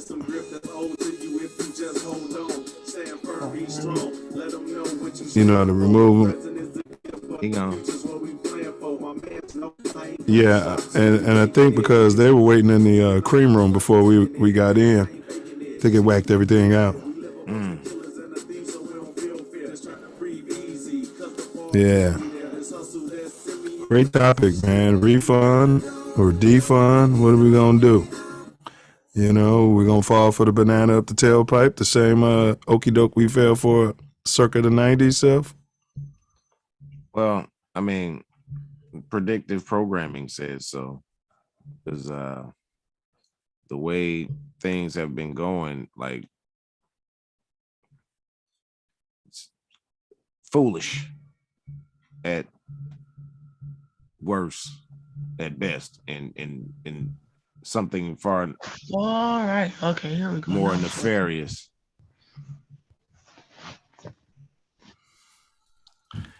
At worst. That's what I meant to say out there. Yeah. You're on top of the world now, Nick. It's some sort of background screen. you could click your background and put no background, I think. This dog don't stop barking. There it is. All right. All right. Okay. All right, so we're about to jump off the second half here. Let's see here. All right, Nick. So we're gonna jump back on topic here. Let's see. Where are we? All right. So we talked about different ways to prevent crime. You know, just from being on the opposite side of 12. Now it appears to me and others that 12 seems to be allowing this crime, and as it is now, meaning the flash mobs and everything. There's been many instances of them just sitting by and just letting it happen. What do you have to say about that, and why do you think they're doing that? I mean, I really think they're doing it because, you know, the prisons, they do get paid for how many inmates they bring in. So, you know, the police might be sitting back waiting for them guys to get caught so they can be induced into the prison. But then also another reason is, you know, I mean, the police just don't care anymore. Yeah, and that's what I'm thinking, man. I'm thinking that there's an agenda. You know, okay, so you're saying defund the police? We're going to show you what life is going to be like That with no looks like- police. Right. That's what they want to. Yeah. But they're still getting paid to do a job. No one, you know, and we're going to have you talk about defund shortly, what that actually means. Because no one's ever saying, you know, no police and no policing. I think everyone was just saying stop tyranny. Mm-hmm. What about you, Self Love? You got anything to add to that? It's facts. I mean, we're asking you to, you know, act like you are part of the community and not controlling and ruler of the community. Not speak to us like we are children. And do it with respect, man. You know, understand you got a dangerous job, but it's dangerous every time we have an encounter with you. Bro, I got a dangerous job too, man. I'm out in the front lines testing people for COVID, right? And the other day we were at SoFi Stadium, and you know, the job I work for, I guess they didn't get permission to be there. We went in there, we paid for parking, right? Show you about tyranny. I live in Inglewood. The stadium's in Inglewood, right? So security rolls up. Hey, what are you guys doing? You know, we show them what we're doing, show them the results of the test, things like that. Now there's 20 security guards around us, 20 to 25. So then, you know, they told us we can't be there, right? So I know the trespassing laws. Someone asks you to go, you pack up and leave. So we're packing to go. And then another security guard came by. You guys can't go. Wait a minute. You're telling us to leave and now we can't go? That's right. So are we being detained? Yes, you are. What do you mean? Detained for what? Do you expect us you have to be able to reasonably articulate the crime. And I learned this from Big Nick, South Florida. And I said, you have to be able to reasonably articulate the crime you suspect us of having had committed. Well, I got video. Whenever I talk to the government, I videotape. So, but these are just private security. They're like, no, you got to wait for somebody, right? Right. So the guy was with, you know, the manager. He's a white guy. You know, he's you know, just let me handle it. And I'm like, well, you know, these guys are violating our rights. He was driving, so you know, I could have walked away and walked home, but I want to let it play out, Self, right? Long story short, he pretended like 12 wasn't coming. I knew 12 was coming. They call Inglewood PD, bro. I know. Big buff guy walks up. He talks to security for 1 second, and then walks up. Give me your ID. I said, I'm not giving you anything. He didn't know how to respond. You know, so they said something. I said, what crime do you think that we've committed? And then he said some BS about illegally doing COVID testing or something. I said, well, what law is that? And he's like, well, you're just going to have to wait till my supervisor gets here. I said, so am I being detained? Right? Yeah, you're being detained. So we waited around for about an hour for a supervisor who never showed up. I gave him my ID. I hate that I did it. And they ran it, Self. They ran my ID. Yeah, I should sue him. Yeah, that might be, it's a violation. Yeah, it's a violation. And so when I was done, though, the head of security came out and another officer was there, and they were like, we heard everything you said and we agree with you. You were right. I said, man, they asked us to leave. We packed up and went. There are no signs here saying we can't do anything of what you guys are suggesting. We paid $60 for the parking and being here, so if they were like, you pay for parking? And you should have seen his face change. Yeah. So you're saying we're trespassing. We put a tent up. There were tents all around, so for the tailgate. All right. And so when they were kicking us out, when we were in the car, the fans were all like, calling the cops buttholes, and they were cheering us for all of them. Man, I should have filmed that. They was cheering us on the way out, and I was F12, F12, go Rams. But tyranny. And that's what I was calling themselves. You guys are tyrants. And I told that big guy, I said, only thing I have to tell you is my name. And I don't have to tell you that. You don't just walk up to somebody and say, give me your ID. What if I don't have one? Yeah. There's no law that says you have to have an ID in America. No. Correct. But it was cool by the time, we smoothed it out by the end. I was just letting those guys know that you're not going to be stopping me as I'm going around in my day-to-day life in the city of Inglewood, California. And I voted for this mayor, Garcetti. You know what I'm saying? I was letting them know that you're not going to be pulling me over. You tell all the guys back at the station, you tell all the other oinks, that you're not going to be stopping me saying, give me your ID. You know what I'm saying? No. Period. Yeah. No. Period. No. So you guys know your rights, but more importantly, flex your rights. And I was trying to tell the guy I was with that, no, this is big because they do this all the time to black people, and they do it to young men and give me your ID. They could be there for a whole nother reason, but they want to get everybody's ID. And I told the guy when I left, he shook my hand. I was like, it was your approach. You're not going to bully me. You know what I mean? You're just not going to bully me and violate my rights. You're not going to stick your thumb up my rear. You know what I mean? So, yeah. It felt good flexing them though. But I just gave him my ID just to verify what I was telling him. I live in this city. I voted for the mayor. You know what I mean? And so if I'm going to write a letter. I'm going to write the mayor's office, and I'm going to probably ask for if they ran my license, in which case I'm going to get a lawyer. Fact. Give me a nice lawsuit. So, all right, let's move on though. So you guys, self-love. So what would be the purpose of allowing crime to fester? We kind of covered that, but who's benefiting from allowing crime to fester? Everyone that's heavily invested in the private prisons are getting hand over. They doing very well. Every time it's a spike like this, they don't catch everybody, but they're catching people that they're newly introducing to the system most of the time. Yeah, because a lot of those flash mob cats that they're calling vicious, they aren't vicious criminals. No, they haven't done it before or what have you. So, especially the ones that get caught, they haven't done it before. You got anything to add? Well, go ahead, Self, and then throw it to Lil Nick. I was pretty much finished, you know what I mean? You got anything to add to that, Lil Nick, or we'll jump to the next one? We'll jump to the next one. So this is what I wanted to talk to you about. Can you define defund 12? I mean, the FOP, the Fraternal Order of Police, they all act ignorant. They all act ignorant.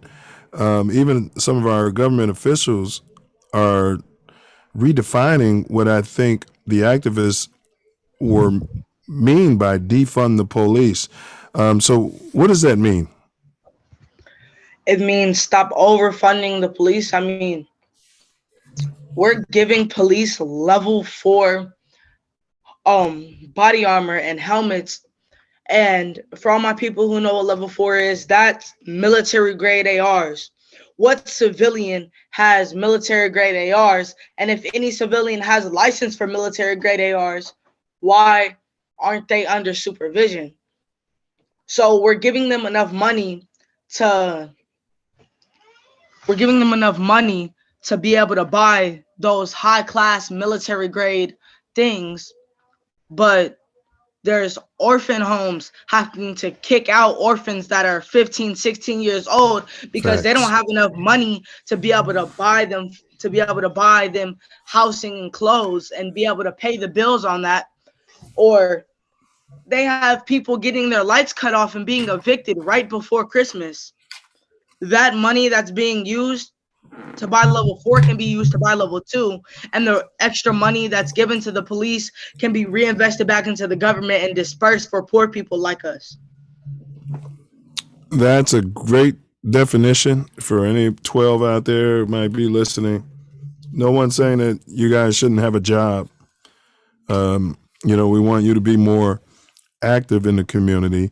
I'd like to not see you guys live in areas of Chicago literally called Copland, in the alt-white, a different section where all the law enforcement, a lot of the paramedics live. The police actually refer to it as Copland, bro. And so what they do is they suit up in those suits that you're talking about, and they get gassed up and pumped up to come into our communities and raise havoc. And they don't move like that in their communities. So what I've been suggesting is that the police should live in the neighborhood that they police. Yeah. Why do we have police coming from across town and from the suburbs? Well, in Chicago, you can't live in the suburbs. So they live on the edge of the city. And then they come into the south side and the west side, and then they go home. And then so now, if you can imagine their communities, it's a bunch of law enforcement presence, off duty, on duty, driving around. So there's literally no crime there. So why wouldn't they require, even if you can't require it, it is America, but maybe pay their housing, if they're going to live in the community, give them some incentive. Now they're less likely to just brutalize a kid because they have to be at the grocery store the next day, and now, you're seeing these people every day and they live in your community and they can probably treat you with more of an air of respect. Now the FOP says it's dangerous, and the only reasons it's dangerous, FOP, is because of the way you guys carry yourself. And I feel like that would be a quick, easy solution to over-policing. Self-love? I agree. I mean, there's no way around that. Like, that place, Copland, is basically a utopia. Yeah. It's a crime-free utopia in Chicago. And everybody knows if you do anything in Copland, you're going to jail. It's just madness to me to think that the city would have 90% of its police all living in one community as opposed to having them live in the worst communities. Yeah. And then also, if you live in one of those type of communities, you would know how to handle. Yes. You would know how to handle that crime better. I mean, somebody coming from what you're saying, Chicago has no suburban, so the edge of the city where there's no crime, everybody are law-abiding citizens, and then putting them into an area where everything is going on and they're taking it all at once, and then they're brutally beating a 17, 18-year-old, or they're cutting someone's life short. Yeah, and then they go home and have drinks and laugh about it in their communities and call us animals. And to your point, Nick, if you grew up in that community, and say if you're on Chicago South Side and all these police were there, no matter what color they are, right? No matter what color they are, they would have a certain more respect for you. They'll know that's Nick Whitted. He's an activist. They'll kind of know your family, and they'll be less likely to shoot you dead. Just like they're not shooting those kids dead in Copland when they arrest them, because they know their families, they're part of the community. And that's what I would ask the police. That's how it used to be. That's what community policing meant. You're part of the community that you're policing. And then the community would be more apt to even want to assist you in certain crimes, because you're not some outsider looking to arrest everybody. Definitely. Big ups. We got Bambam in the building. Let's see if it's on mute.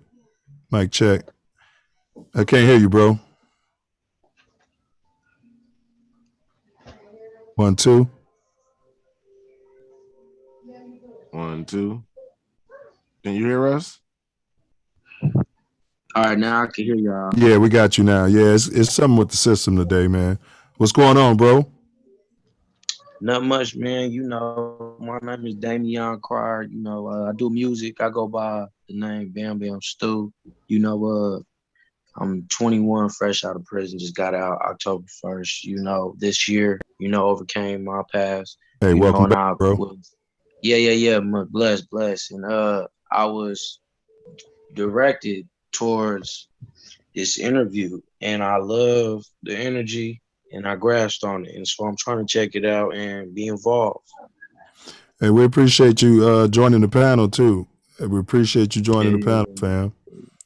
So yeah, most definitely. Yeah, actually, next week our topic is prison is slavery. So you'd be welcome to join us for that.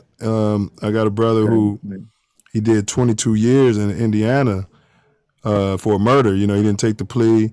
I think they gave him like 50 or something, but he served 22 and he got out. He's a great brother. And so he agreed to come on. And so what he told me which is why we have him coming next week, is that some of the messaging we're giving on this show, he never received it until he went in the joint, because that's where the old heads were. That's where the silverbacks were. And they put a lot of knowledge on him. And he said he wished he had known that when he was a crash test dummy, at 16. He went to jail at 16. They gave him like 50 years, but he was in Indiana. So, wow. I mean, I'm not putting you on the spot. I know we live, but I'm just telling you, we love to have you pop in next week when we do that one as well. No, I'm embracing it all, for real. This is things that need to be put a spotlight on, like, for real. It's a whole nother world in that type of stage.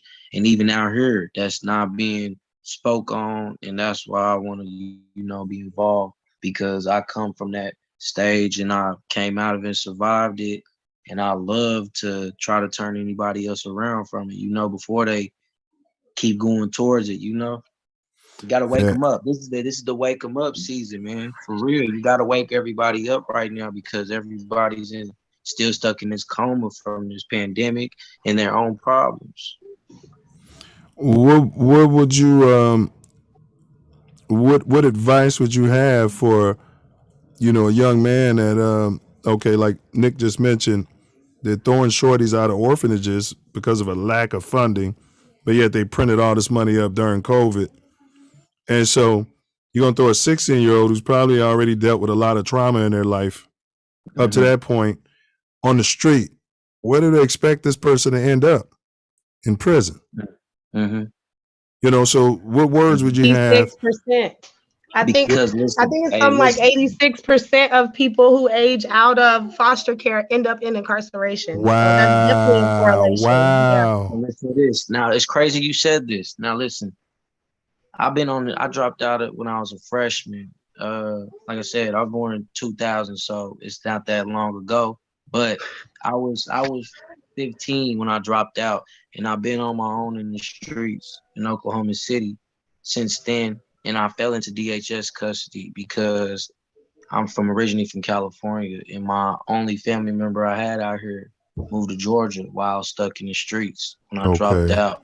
So I've been in the streets since 15 out here by myself, and got stuck in DHS, and a lot of abandonment and traumatized stages, like you just said, where, I ran from it and got straight stuck in the jail system since 15.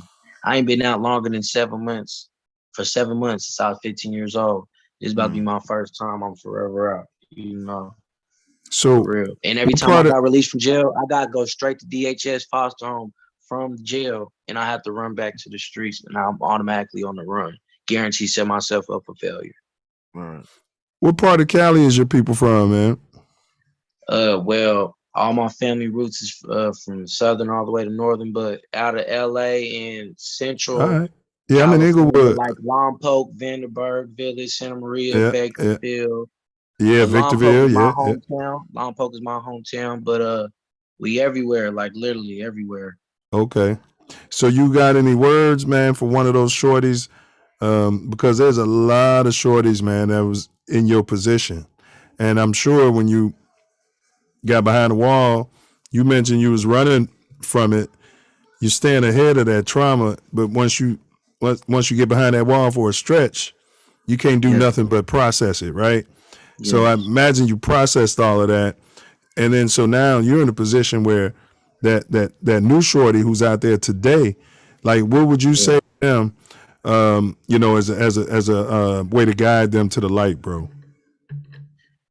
First thing I like to say is, don't down yourself. You can't down yourself. When you know you got somewhere, just when you know you got a chance. First off, you don't have no chance if you're downing yourself. You can't expect nothing to get better if you down yourself. Now, second off, it feels lonely as hell. It feels lonely as hell, but you gotta be willing to accept the help, But it all starts off with your thoughts. You gotta keep your energy and peace within yourself. For real, you have to. Don't down yourself. You gotta praise yourself. Man, I gotta get myself a tap on the back every once in a while. When I be stressed, I'm like, hold on. Just simple things I do, like, all right, good job. Just making myself feel better, Absolutely, brother. Absolutely. Yeah, because they like to keep their knee on our neck, and tell us, we're worthless and say all types of stuff. You'll never be this. You'll never do that. You can't never do this. And you mentioned also seek out help. I would say definitely, because we've discussed that on this show, bro. I've asked men who haven't gone that direction, if somebody stepped to them and said, man, I need a mentor, I need some guidance. None of them have said that they would say no, bro. You know what I mean? None of them have said that they would turn that young brother away or their young sister away. So it goes back to one of our things in our more growth and development platform that we got on this show is mentorship. We haven't done nothing with our life if we haven't pulled somebody behind us up. Okay. Facts. Okay. Real Facts. shit. Real. And, I like and that. The self-love comes from love of self. And facts. That's always, evaluating where you at and how you can be better and growth. You know what I mean? We operate out of love, honor, and respect. Yeah, and that's another reason why I like being involved. I want to be involved with this, because to keep that, when you can't remind yourself, because we ain't perfect. Your surroundings and what you're involved in every day, what you choose to be around, gotta be as genuine as what you trying to be, or gotta be on the same direction and energy level, because y'all give me a reassurance of what I need to stick on once I get off this interview and go to sleep or wake up and go about my night. This give me reassurance on what I need to keep going on in life, what I need to keep spreading. You feel me? So it is who you surrounded with. You are who you hang with, who you want to be involved with. Man, that's well said, bro. That is more than well said. We're going to save some of that for next week, bro. But I appreciate you. All right. Stay on the path, because I want to ask y'all this one.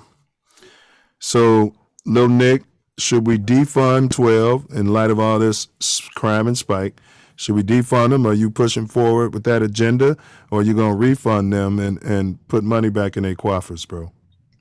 Definitely not. I think we need to stop overfunding the police and put it back into things like orphanage homes and giving it back to poor people. Like I said earlier on in the show, like kids are getting kicked out of orphanages. And then also mental health, like there's so many people who are committing crimes just off of something that's going on in the back of their head.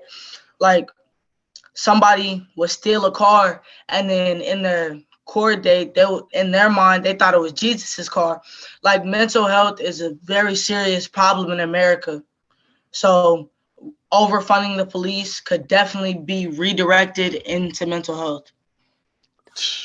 Funny you said that. I had a guy approach our table. We doing this COVID testing. Couldn't have been older than 20. He was dressed in a Santa Claus suit. And he asked the lady I was working with, do you know Jesus? We had a long line of people waiting to get tested. I asked him respectfully, like, bro, can you please step away from the table for social distance? And he said, you know who I am? And he said he was Jesus. So it's just funny you saying that. I wasn't even going to tell the story. Man, my man up a knife on me, bro. Up the knife. And I told him, I said, man, you got one swing. You got one swing, and that's going to be and you're going to be headed to the resurrection. And I said, and that's going to be the last thing you do in this lifetime. He put the knife away. But it's funny you said that. It is Ronald Reagan and Nancy Reagan to save money. They closed down all of the facilities, the federal facilities for people who, you know, might be bipolar or schizophrenic or what have you. So now they just roam the street. And they never had anyone. So it's okay. It's one thing if you got a mother or father in the game or uncle, you know, who's willing to go that extra mile for you. But if they don't have that, they're on the street. And so everybody's taking from them and stuff that goes on the street, you know, and we live in our homes and then we come across them. And then that's a crime when something happens, you know. But I was able to talk to the young man in a language that he respected, you know, and nothing happened. But if I was somebody else, they would have pulled a blick out and shot him to death.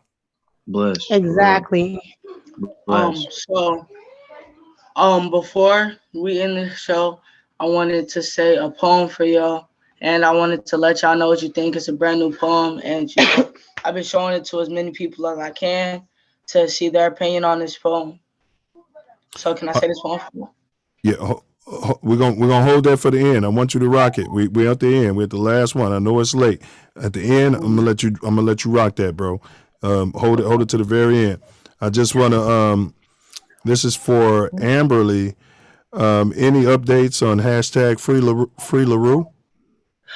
So we were just talking. I was just talking about that with Bam Bam, and my son said to tell you that you're one of his favorite singers right now. So that's pretty dope. Tell him I've been waiting to meet him. I try to keep it professional. I ain't know what's going on, but you know, if we keep the wrong cut, you know, which I already try to do. I just try to keep back as much as I can. But I'm new to all this. But been waiting to meet you, little bro. You got special talent. God give. Man, don't he? Just the way he talked before, outside of music, just what you just said. That was my first introduction with you, and I love it. I love it. Man, yeah, he's been on this earth before. Outside of music, just off top right there. Without music, you're set for life. Facts. That's my baby, y'all. Yeah, no, the ancestors definitely speak through him. Justice for Lou Bratcher. LaRue Bratcher is still going through court proceedings. We still are supporting him. Well, give a little background of what the case was for those who probably didn't know. LaRue Bratcher is thank you for his service. He's somebody that protected us in the armed services. He was in the Army. Big ups. He was the legal gun owner. He was a legal dispensary owner. And during the time that he was robbed, everybody knows that OMA, the Oklahoma Medical Marijuana Enforcement Agency, was behind in processing licenses. And everybody around in the state was still operating their dispensaries, even though the licensing was back, because all you're doing is renewing a license that you already have been approved for. Right. Well, during this process, a man came and robbed LaRue Bratcher, who had already previously tried to rob him 2 times before. He cut through his fence and was on his property. Yeah, he was on his property. Yeah. And LaRue Bratcher, I believe he shot a warning shot and it went through the door, something like that, allegedly. Don't quote me on that. Y'all go do your own research. Right. But he protected himself and his business like we have the right to in Oklahoma, unless you're not white. And he took the man's life, unfortunately, but it comes down to when somebody comes to rob you about 3 times, it's either you or them, I'm sure. So was the man that he shot, was it a black man he shot? I believe it was, yes, sir. I believe Okay. it was. And it doesn't matter, you know, it doesn't matter to them who they kill as long as they can lock up somebody that ain't one Facts. of them. Yeah. And he spent a long time. We had a fight. We had a fight. Woo, we had a fight for him to even get bond. We had a fight. And he was in Oklahoma City County Jail Oh, when he the got riots bond? happened.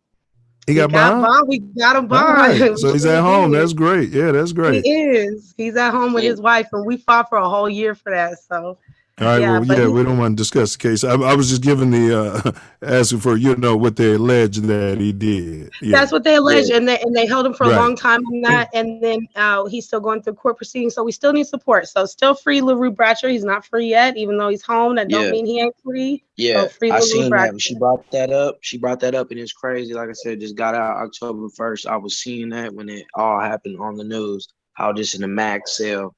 I seen all of that. It's crazy, and I'm all with it. I'm like support for real. I'm Yeah, he's a glad. family man. He had Yeah. kids and No, everything. yeah. No, and a Yeah. pillar of the community. Like these are people that you can reach out to, like the Christmas gift program that we're doing. Those are people that are donating to the community, that are putting in work in the community, and you know the community stood up to protect them because the community is standing behind them, and that's the only way we make anything happen is with community support. Yes. Yes. Free Yes. LaRue. So, sometimes you gotta grab your old community. That's why we say that. Yeah, free LaRue. You gotta grab it. Y'all go So check out Self Luv Show. They have a video of the arrest and everything he went through, so y'all can get some background and make your own decision. yeah, and it's actually on a video on Amberly's voice. That's right. Hey. Yes. So you can go to Amberly's Okay, voice. check it. Yeah, and you can check out that video. So let's get little Nick. I want to hear his Okay. pros. And Look, y'all gonna be crying like I do. I can't help it, so I'm not gonna go on camera because I ugly cry. But y'all gonna be crying like me. hey, and y'all try to be quiet on the set. Mute y'all things, because little Nick, I'm gonna mess around and make this another ode to the pros, bro. We put you on that series, man. All right.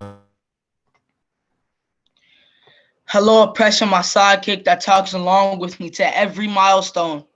I had about 7 hood years without the misery until that story unfolds. I remember those days back before I turned 12, when I was seen as a cute kid, not a troublemaker who needs to remember his place. Pretty soon it will escalate into fear when I'm walking doing my thing.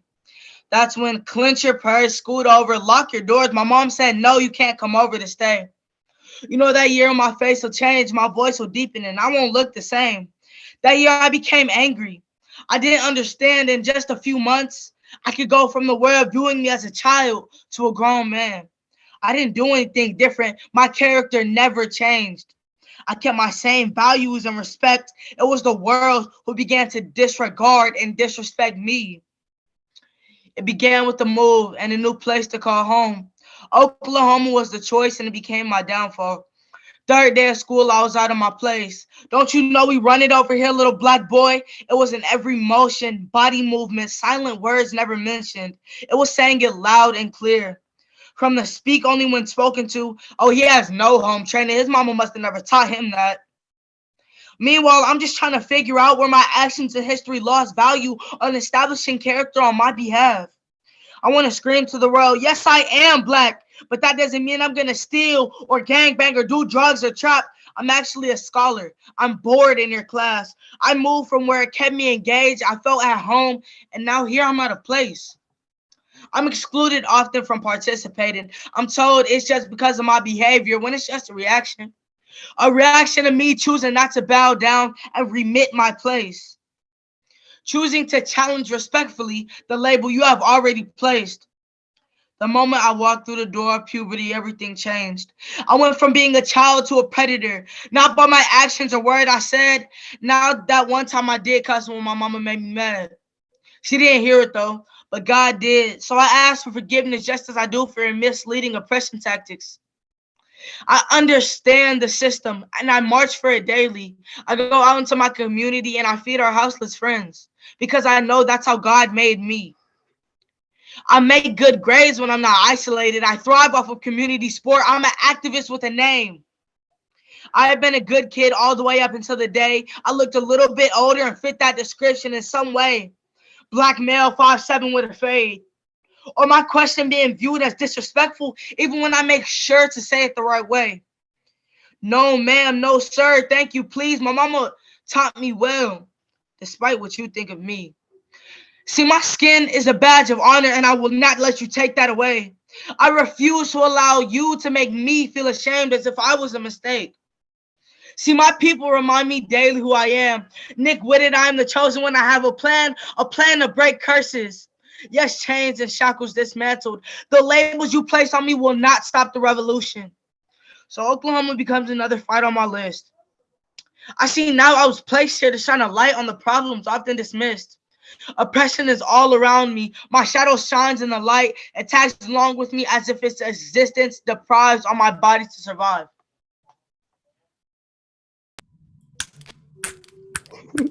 I told y'all was gonna cry. Hey, Nick, that was fire, bro. Man, that was well said, bro. Thank you. Man, that was well said, bro. Man, I'm pretty much speechless. You hit on so many topics, and this message is going out. You know, if you got taken off the street, you got taken off the street by it. You know, part of the KKK's agenda is to remove the black male out of the picture. They've done analytics. They know that black men have children and male children, and so if you could take the black male out of the picture, whether it's through the Section 8, you know, and the mom's kicking them out, what happens is those boys without that male guidance, it's like an anchor, you know.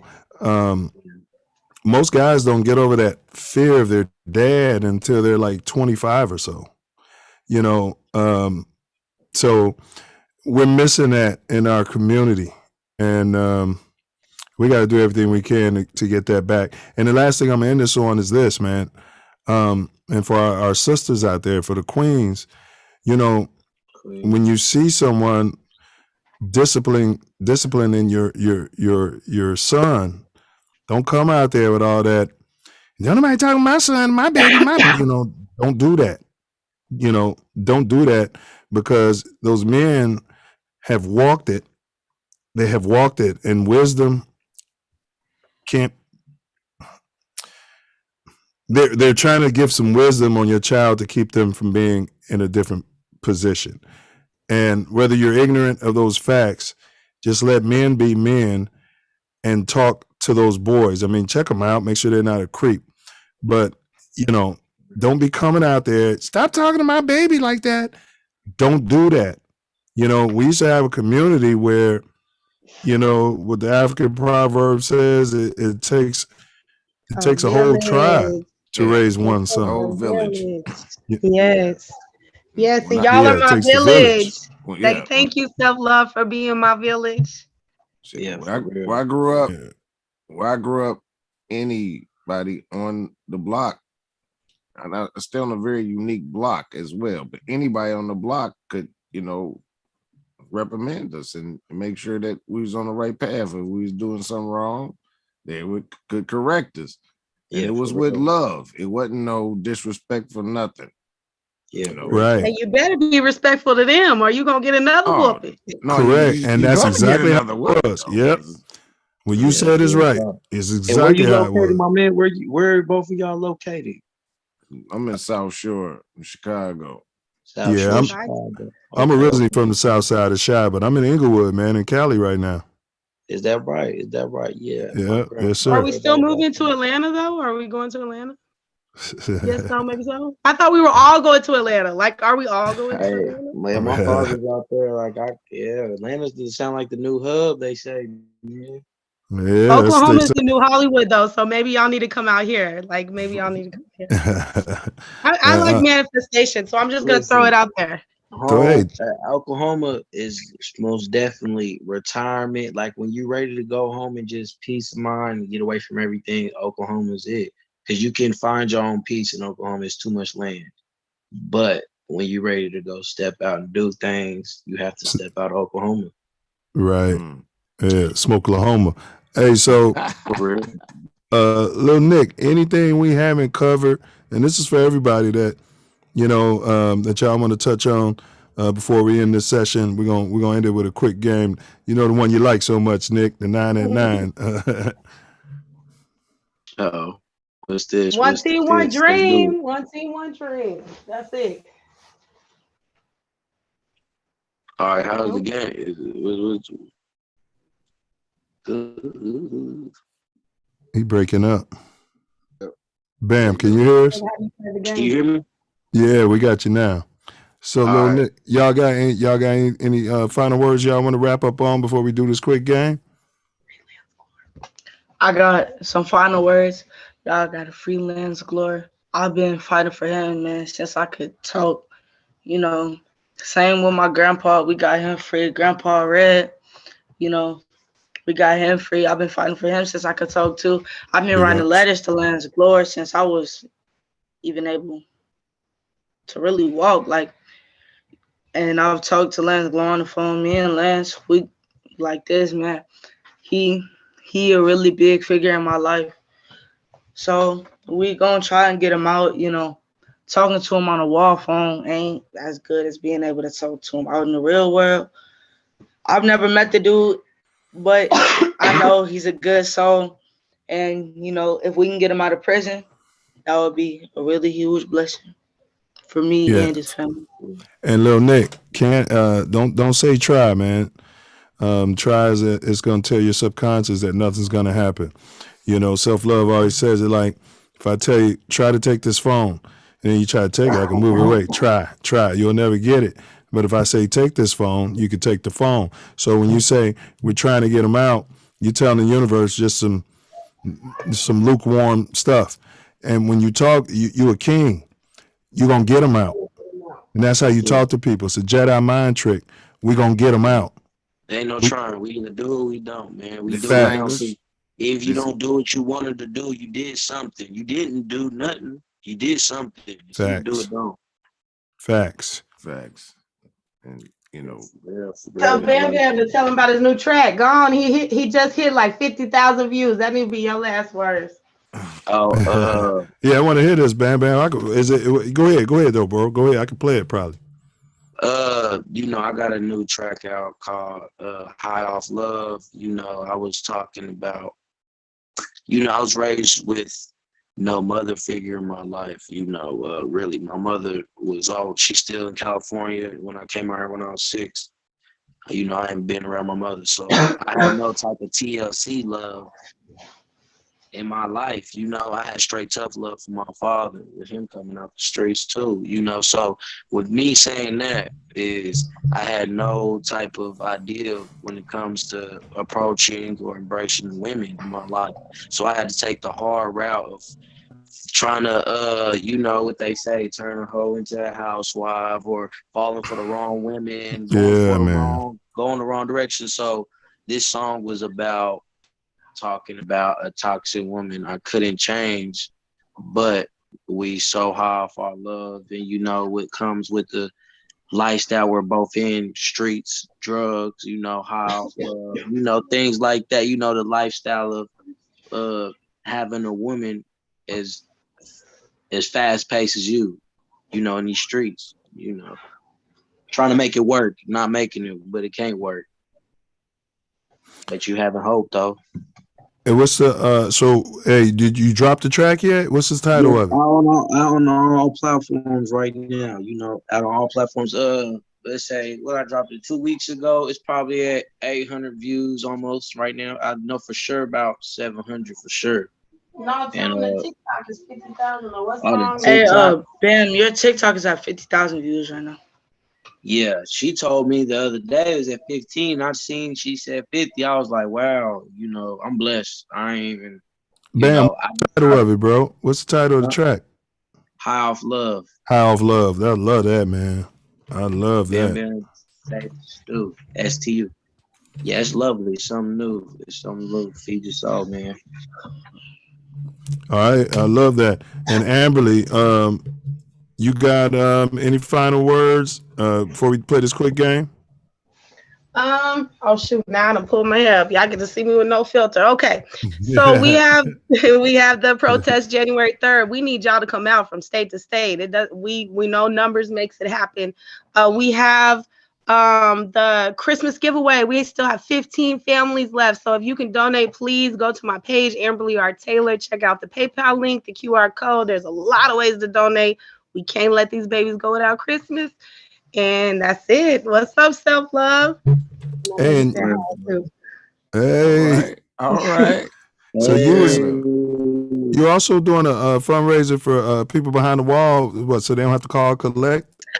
We are doing a call home program. A lot of people don't understand. You don't get that call home if you don't got money on your phone. You don't just get to call home. No, you don't. And there was a lot of Christmases that I would cry. My daddy would just call so that I could hear his voice. You know, that name on the other line. That's it. Because he knew I couldn't answer. You know, so yeah, we call home program. It costs $6 for a 20-minute call. It costs $10 for a video call. $10 ain't much. $6 ain't much. $6 is a whole Christmas wish. So how can they donate for that? So you can go to my Facebook page, Amberly R. Taylor. It's the one with the little blue check mark. You can go to my Instagram, Amberly5011, anything Amberly, Twitter. You can check on all of Nicholas's pages everywhere. It has it on there because I've been pushing it. We got 2 days left, and we have 15 families that are going to be there while other people are getting gifts, and they're not. So we can't let that happen. And then we have like 12 inmates that have not been adopted for the call home program. So, but shout out to all the people. We got 78 that do got call homes. So that's dope. So shout out to everybody. Big ups. Big ups. Them calls life changing more than a holiday. That can turn a whole person's life around that day. They'll call too, y'all. It don't take nothing to look up a DOC in a state and just write somebody. Just write somebody a card. You don't even gotta put no return address on it. You have no idea what that name being called from mail call will do. Yeah, for real. That's love. So this is what we're gonna do then. And thank you again, y'all, Amberly, for your service and what y'all doing out there in the field, because it's a war outside. No man is safe from. I think that was Mobb Deep. Right. So we're gonna kick off this little game. It takes 60 seconds per participant. The first one's gonna be Lil Nick, Self Love. You gotta have a pen and make a little tick mark for each one that he responds to. A little tick mark. Hold on, I don't have that right now. Hold on, wait a second. Oh, me either. Hold on. Maybe I can do it. Okay, because you say you do it. Well, no, I'm not gonna be able to do it. All right. Hey, hold on, let me do it. Yeah. Let me go. I'll be right back. Hold on, a quick second. I just need to go right over here. There's some different ones, Lil Nick. You might like these better than the last one. This is the game where we give you a pair. So remember, Lil Nick, you got to choose one. You could pass, right? You got up to 2 passes. There's 9 questions. There's and 3 extra credit. So the highest you can score is 12. But if you pass, you get 0. And if you get more than 2 passes, you don't get any points. So just keep that in mind. And what you want to do is you got to answer all of them within 60 seconds. So you got to be quick with it. And you said, explain that first part, how you said the 2. So I'm going to give you a pair of things. For example, I might say Heineken or Stella. And, you just respond to the first one you like. If it's Heineken, just say Heineken. You could pass too, but if you pass, you get 0 points. Each one you respond to, you get 1 point. So you're going to get a pair of things. It might be Abraham Lincoln and George Washington. You respond to the quickest one, the one you like the most. All right. And we starting with Lil Nick. You ready, Self Love? Yep. All right, Lil Nick, here we go. All right. Oh, no, I don't have the volume up. Hold on, Lil Nick. Here we go. Martin Luther King, Malcolm X. Martin. Michael Jordan, Muhammad Ali. Muhammad Ali. George Zimmerman or Derek Chauvin? Pass. Anarchy or Tyranny? Anarchy. Donald Trump or crime bill Joe Biden? Pass. Pookie or 12? Pookie. Eminem or Elvis? Eminem. Abraham Lincoln, George Washington? Abraham. Michelle Obama, Barack Obama? Michelle. Ooh. All right, Michael Jordan or LeBron James? LeBron. Tupac or Snoop Dogg? Snoop. All right, that's it for Little Nick. He was short a question because but we're gonna give him the whole. So now, so you passed on one. That means you'd have had 11. I can't punish you. So give me 11, Self. Yeah, I passed. He passed on 2? I passed on 2. He got 10. He got 10. Good job, Little Nick. Good job. And you got through it in the time frame. All right, Bam Bam, you up, bro. You got an unfair advantage because you heard the questions. All right, here we go. Then this guy, the baby, you know. No, listen to something. Malcolm X, Martin Luther King Jr. Martin Luther King. Michael Jordan, Muhammad Ali. Muhammad. George Zimmerman or Derek Chauvin? Zimmerman. Anarchy or Tyranny? Anarchy. Donald Trump or crime bill Biden? Donald Trump. Pookie, that's a misguided young black male, or 12? I'll stop everything to turn that answer around. Pookie or 12? Pass. Eminem or Elvis? Eminem. All right. Abraham Lincoln or George Washington? Abraham. Barack Obama or Michelle Obama? Michelle Obama. Defund 12 or give 12 more money? Defund 12. Newports or Black and Mild? Pass. Remy or Hennessy? Hennessy. All right, he got through all of them. So he passed. You passed on 1, right? 2. So he passed on 2. So that's a 10-pointer. That's a 10-pointer. Y'all got to tie it in. All right, that's a great. All right, Nick. I see I got to get better. Man, but hey, so you wanted to change the crime bill Biden? You want to change from Trump? Yeah, I was like, crime bill, but I didn't know what was going on. I was like, hold on. Trump, Yeah, but I was like, hold on, man. I don't know what the other answer was. They both the same, no. Yeah, well, your boy, the President Biden, man, he's the one who was calling everybody predators and you need to lock them up. And so in the 90s, he filled the jails, man. Yeah, he championed roaches when they were integrating the schools. Yeah, but just facts, Self. And that's something I need to know. He also played a part in the oversight committee that requires states to hold their jails at full capacity, at least 90%, or they pay fines and fees. So. Right. And those mandatory minimums, he was the architect of all of that. So it took the power out of the judge's hands to say, oh, this isn't a bad kid. You know what I mean? Yeah, it took that power away from the judges and gave it to the federal government. And last but not least, crime bill Joe Biden eulogized the Grand Wizard of the KKK when they couldn't find no other government official to do it. Yeah, he eulogized him, bro. Talk about how great of a man he was. Yeah, he said he called him boss. Yeah, that's crazy. That's crazy. It's crazy, man. Yeah, that's something that's new. That's new to me. That's something I needed that. Yeah. Knowledge is power. But again, I did just take. I didn't know too much about him, but I just knew as a present day, Donald Trump is not nothing to be voting for right now. That's the thing. Biden too, still. Biden too. You know, I'm trying to. And like I said, I got to looking more into Amberly direction she's going towards, she's been pursuing, and it makes me want to dig more deep into the political world. For real, the politic world is crazy, and people don't know it's more dangerous than the streets. It's like Well, politics is war without bloodshed, and war is politics with bloodshed. Right. Yeah, for real. The streets is just the bottom. That's the bottom of the evil.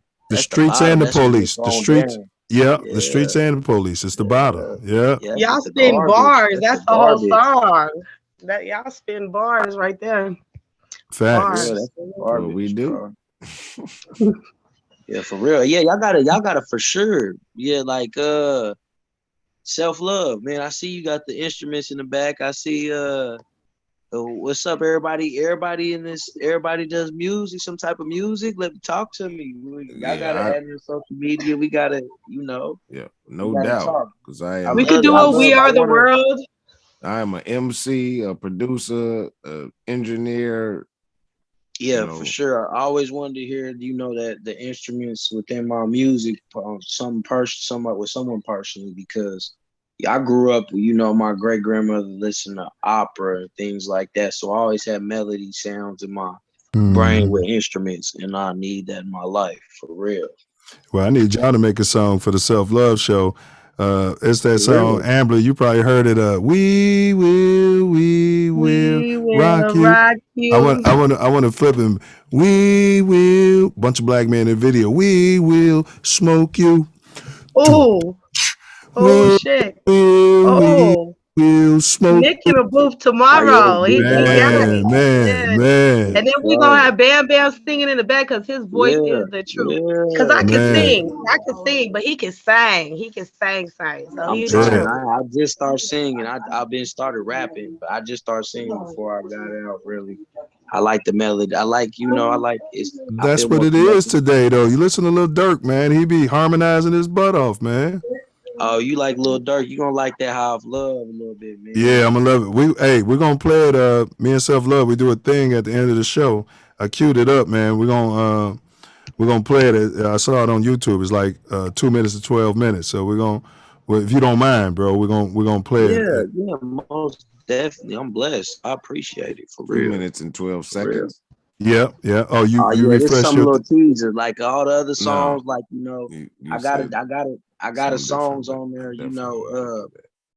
I got a song called Worth on there. I got a lot of music on there. Longer. That was just a quick teaser I pushed out for him recently. That was my, not most recent. I just dropped another song called Ain't Easy. But I got a lot of music on there. 2 minutes 12. That right there is a little teaser. Well, I'm gonna tell, hey, Amberly, give Bam my number. Bam, text me, man, so I can get you all the information for next week as well. Right. For sure. Yes, I'm sending it over right now. I you know how we were talking about a village? He needs a village. Like he said, he just got out. He has got to have that community support so he can continue to be great. So I was gonna give it to him anyways. Yeah. Okay, there you that's go. facts. That's facts. Yeah. So I appreciate it for sure. Now we that concludes it. So we don't kick nobody out around here. We don't kick out no freedom fighters, and we don't kick out no silverbacks. So y'all show y'allself out, and then we're gonna wrap the show up. Y'all can catch the end of it on YouTube because we still live. You see how we wrap up, Bam, and at the very end, we're gonna play your joint.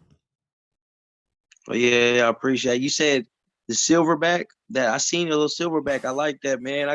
Is it a clothing? Is your label? Is that everything you have set up? Well, we call it this because reparations, right? We call ourselves silverbacks because we're gonna get our silver back. Okay, I like that. that. I have a elder figure out here myself. Oklahoma City. He has silverback with a C at the end, 2 C's. Silverback cartels. He got clothing line label though. I like that the similarity. I like how your direction with it, but yeah, man, I love it. Silverback. It's the energy, man. I'm telling you, it's the energy. You have to meet him for sure. You have to meet him. I would like to combine the silverback love, man. For real. Facts. Hey, Bam. Yeah, we always say. You just said, man, we built this country. So hey, we want our silverback. For real. Yeah. For real. Nothing else to be said but that. For real. In every angle. Facts. So yeah, we appreciate you, man, and we're gonna get you in here next week, bro. And I thank you. I appreciate y'all. Y'all have a blessed night. Hey, one love. Hey, keep your composure out here, man. Yeah, love, vice versa. Yes, sir. That was magnanimous, bro. Man. Wasn't it? Yeah. Thing of beauty, Gym Factory.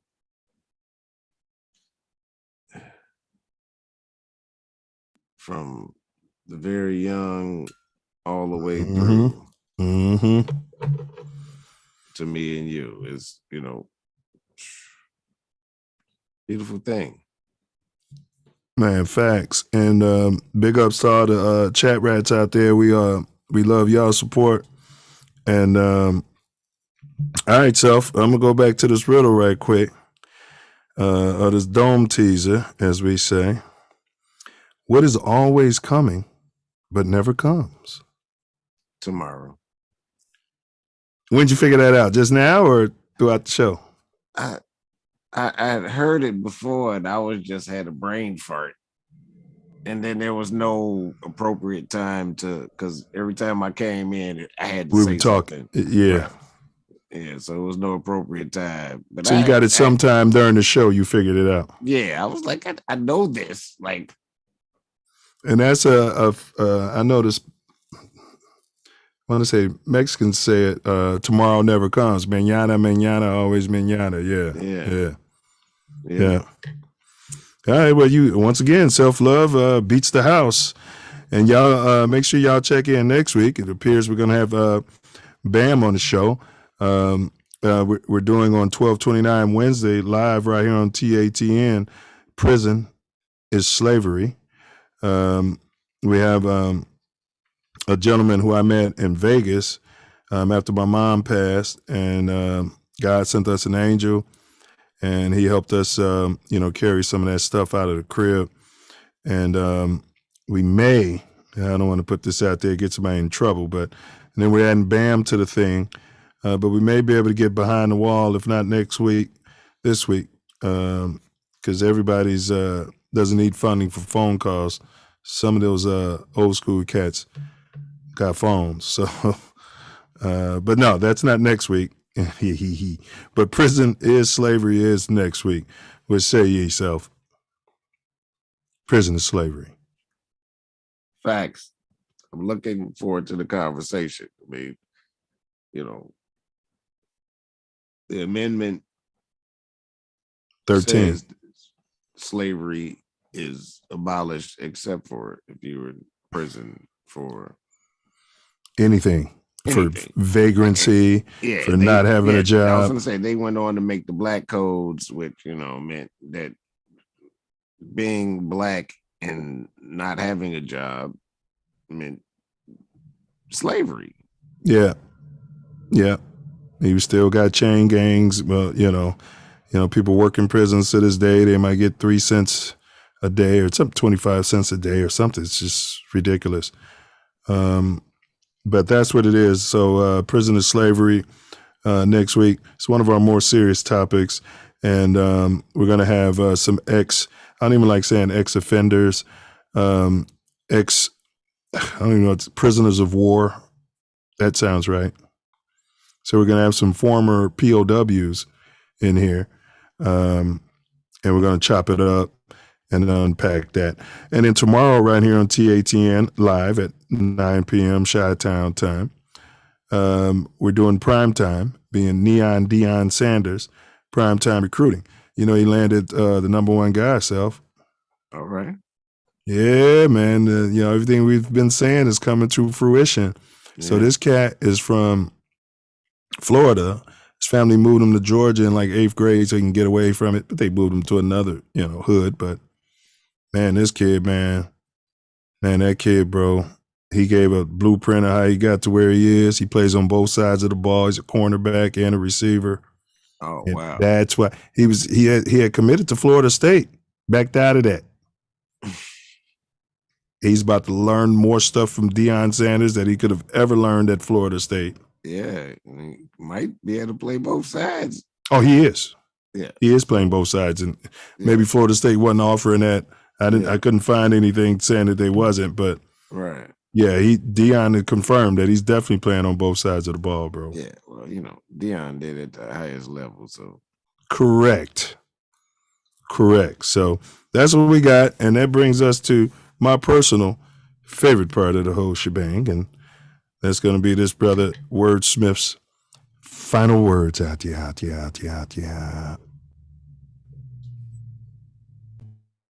sir.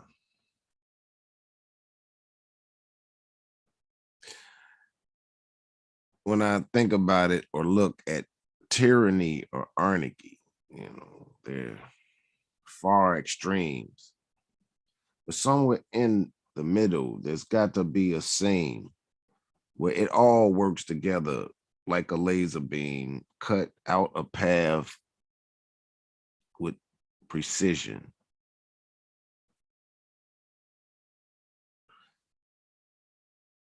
Because the extremes is not where there's living. Tyranny, anarchy is all a crazy path. But we need to get together and work out the mathematics with actual factual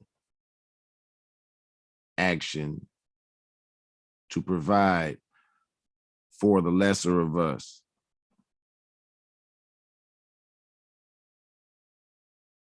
And hold accountable those who are supposed to have our trust. These so-called leaders, man, seem like they'd be better called bleeders. Because their politics is not about the people. It's about feeding themselves. It's got to stop. Because actually, most of these politicians, we not even paying for them to do what they do. They get their salary. Yeah, that is true. But these lobbyists pay way more than we do. Don't get it confused that these people here set and made the rules so they could take as much from the lobbyists than from us. That's why I don't trust none of it. 75 people in Congress are invested in this pandemic. It's the truth. Ain't no gimmick.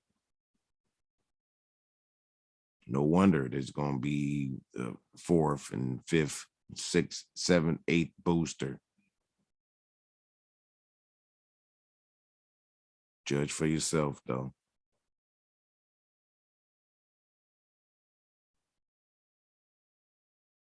Because I know we're here to do better. And together we will weather this as all storms.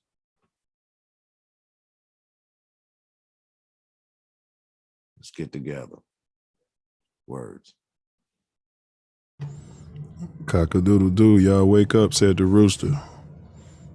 Love it, bro. Love it. Love it. Yes, sir. Bullets are boomerangs, G. Stand your ground.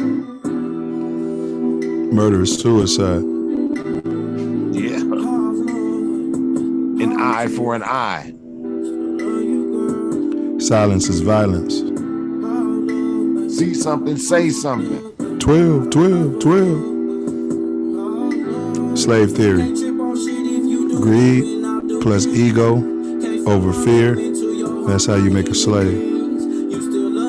Charity plus humility times love is freedom. That's how you free a slave. Self-love.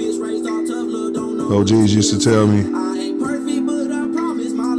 don't answer questions. Man, but you better question everything. Fear is cap, bro. Vibrate love. Forgiveness and charity. Those are the highest love vibrations. So, do something charitable for an enemy and end the beef. Right, y'all take some Krispy Kremes or some Dunkin' Donuts down there to the torture precinct and break bread with 12. Hey, hurt people, Playboy. Healthy people, heal people. Hey, free Chief Malik, free Jeff Fort. Free Larry Hoover. Yeah, free the old man, free all the guys, bro. Prison is slavery. You want to walk on H2O? Be like St. Pedro. And keep your eyes on Yahshua. Like St. Peter did. Facts. You will be walking on water. Man. You just might as well move the mountains. Move mountains. Man, with these, bro? With these, I'm moving mountains? Bro, all we need is the faith of a mustard seed. You already know we got way more than that. Mustard seed is pretty small, G. Yes, sir.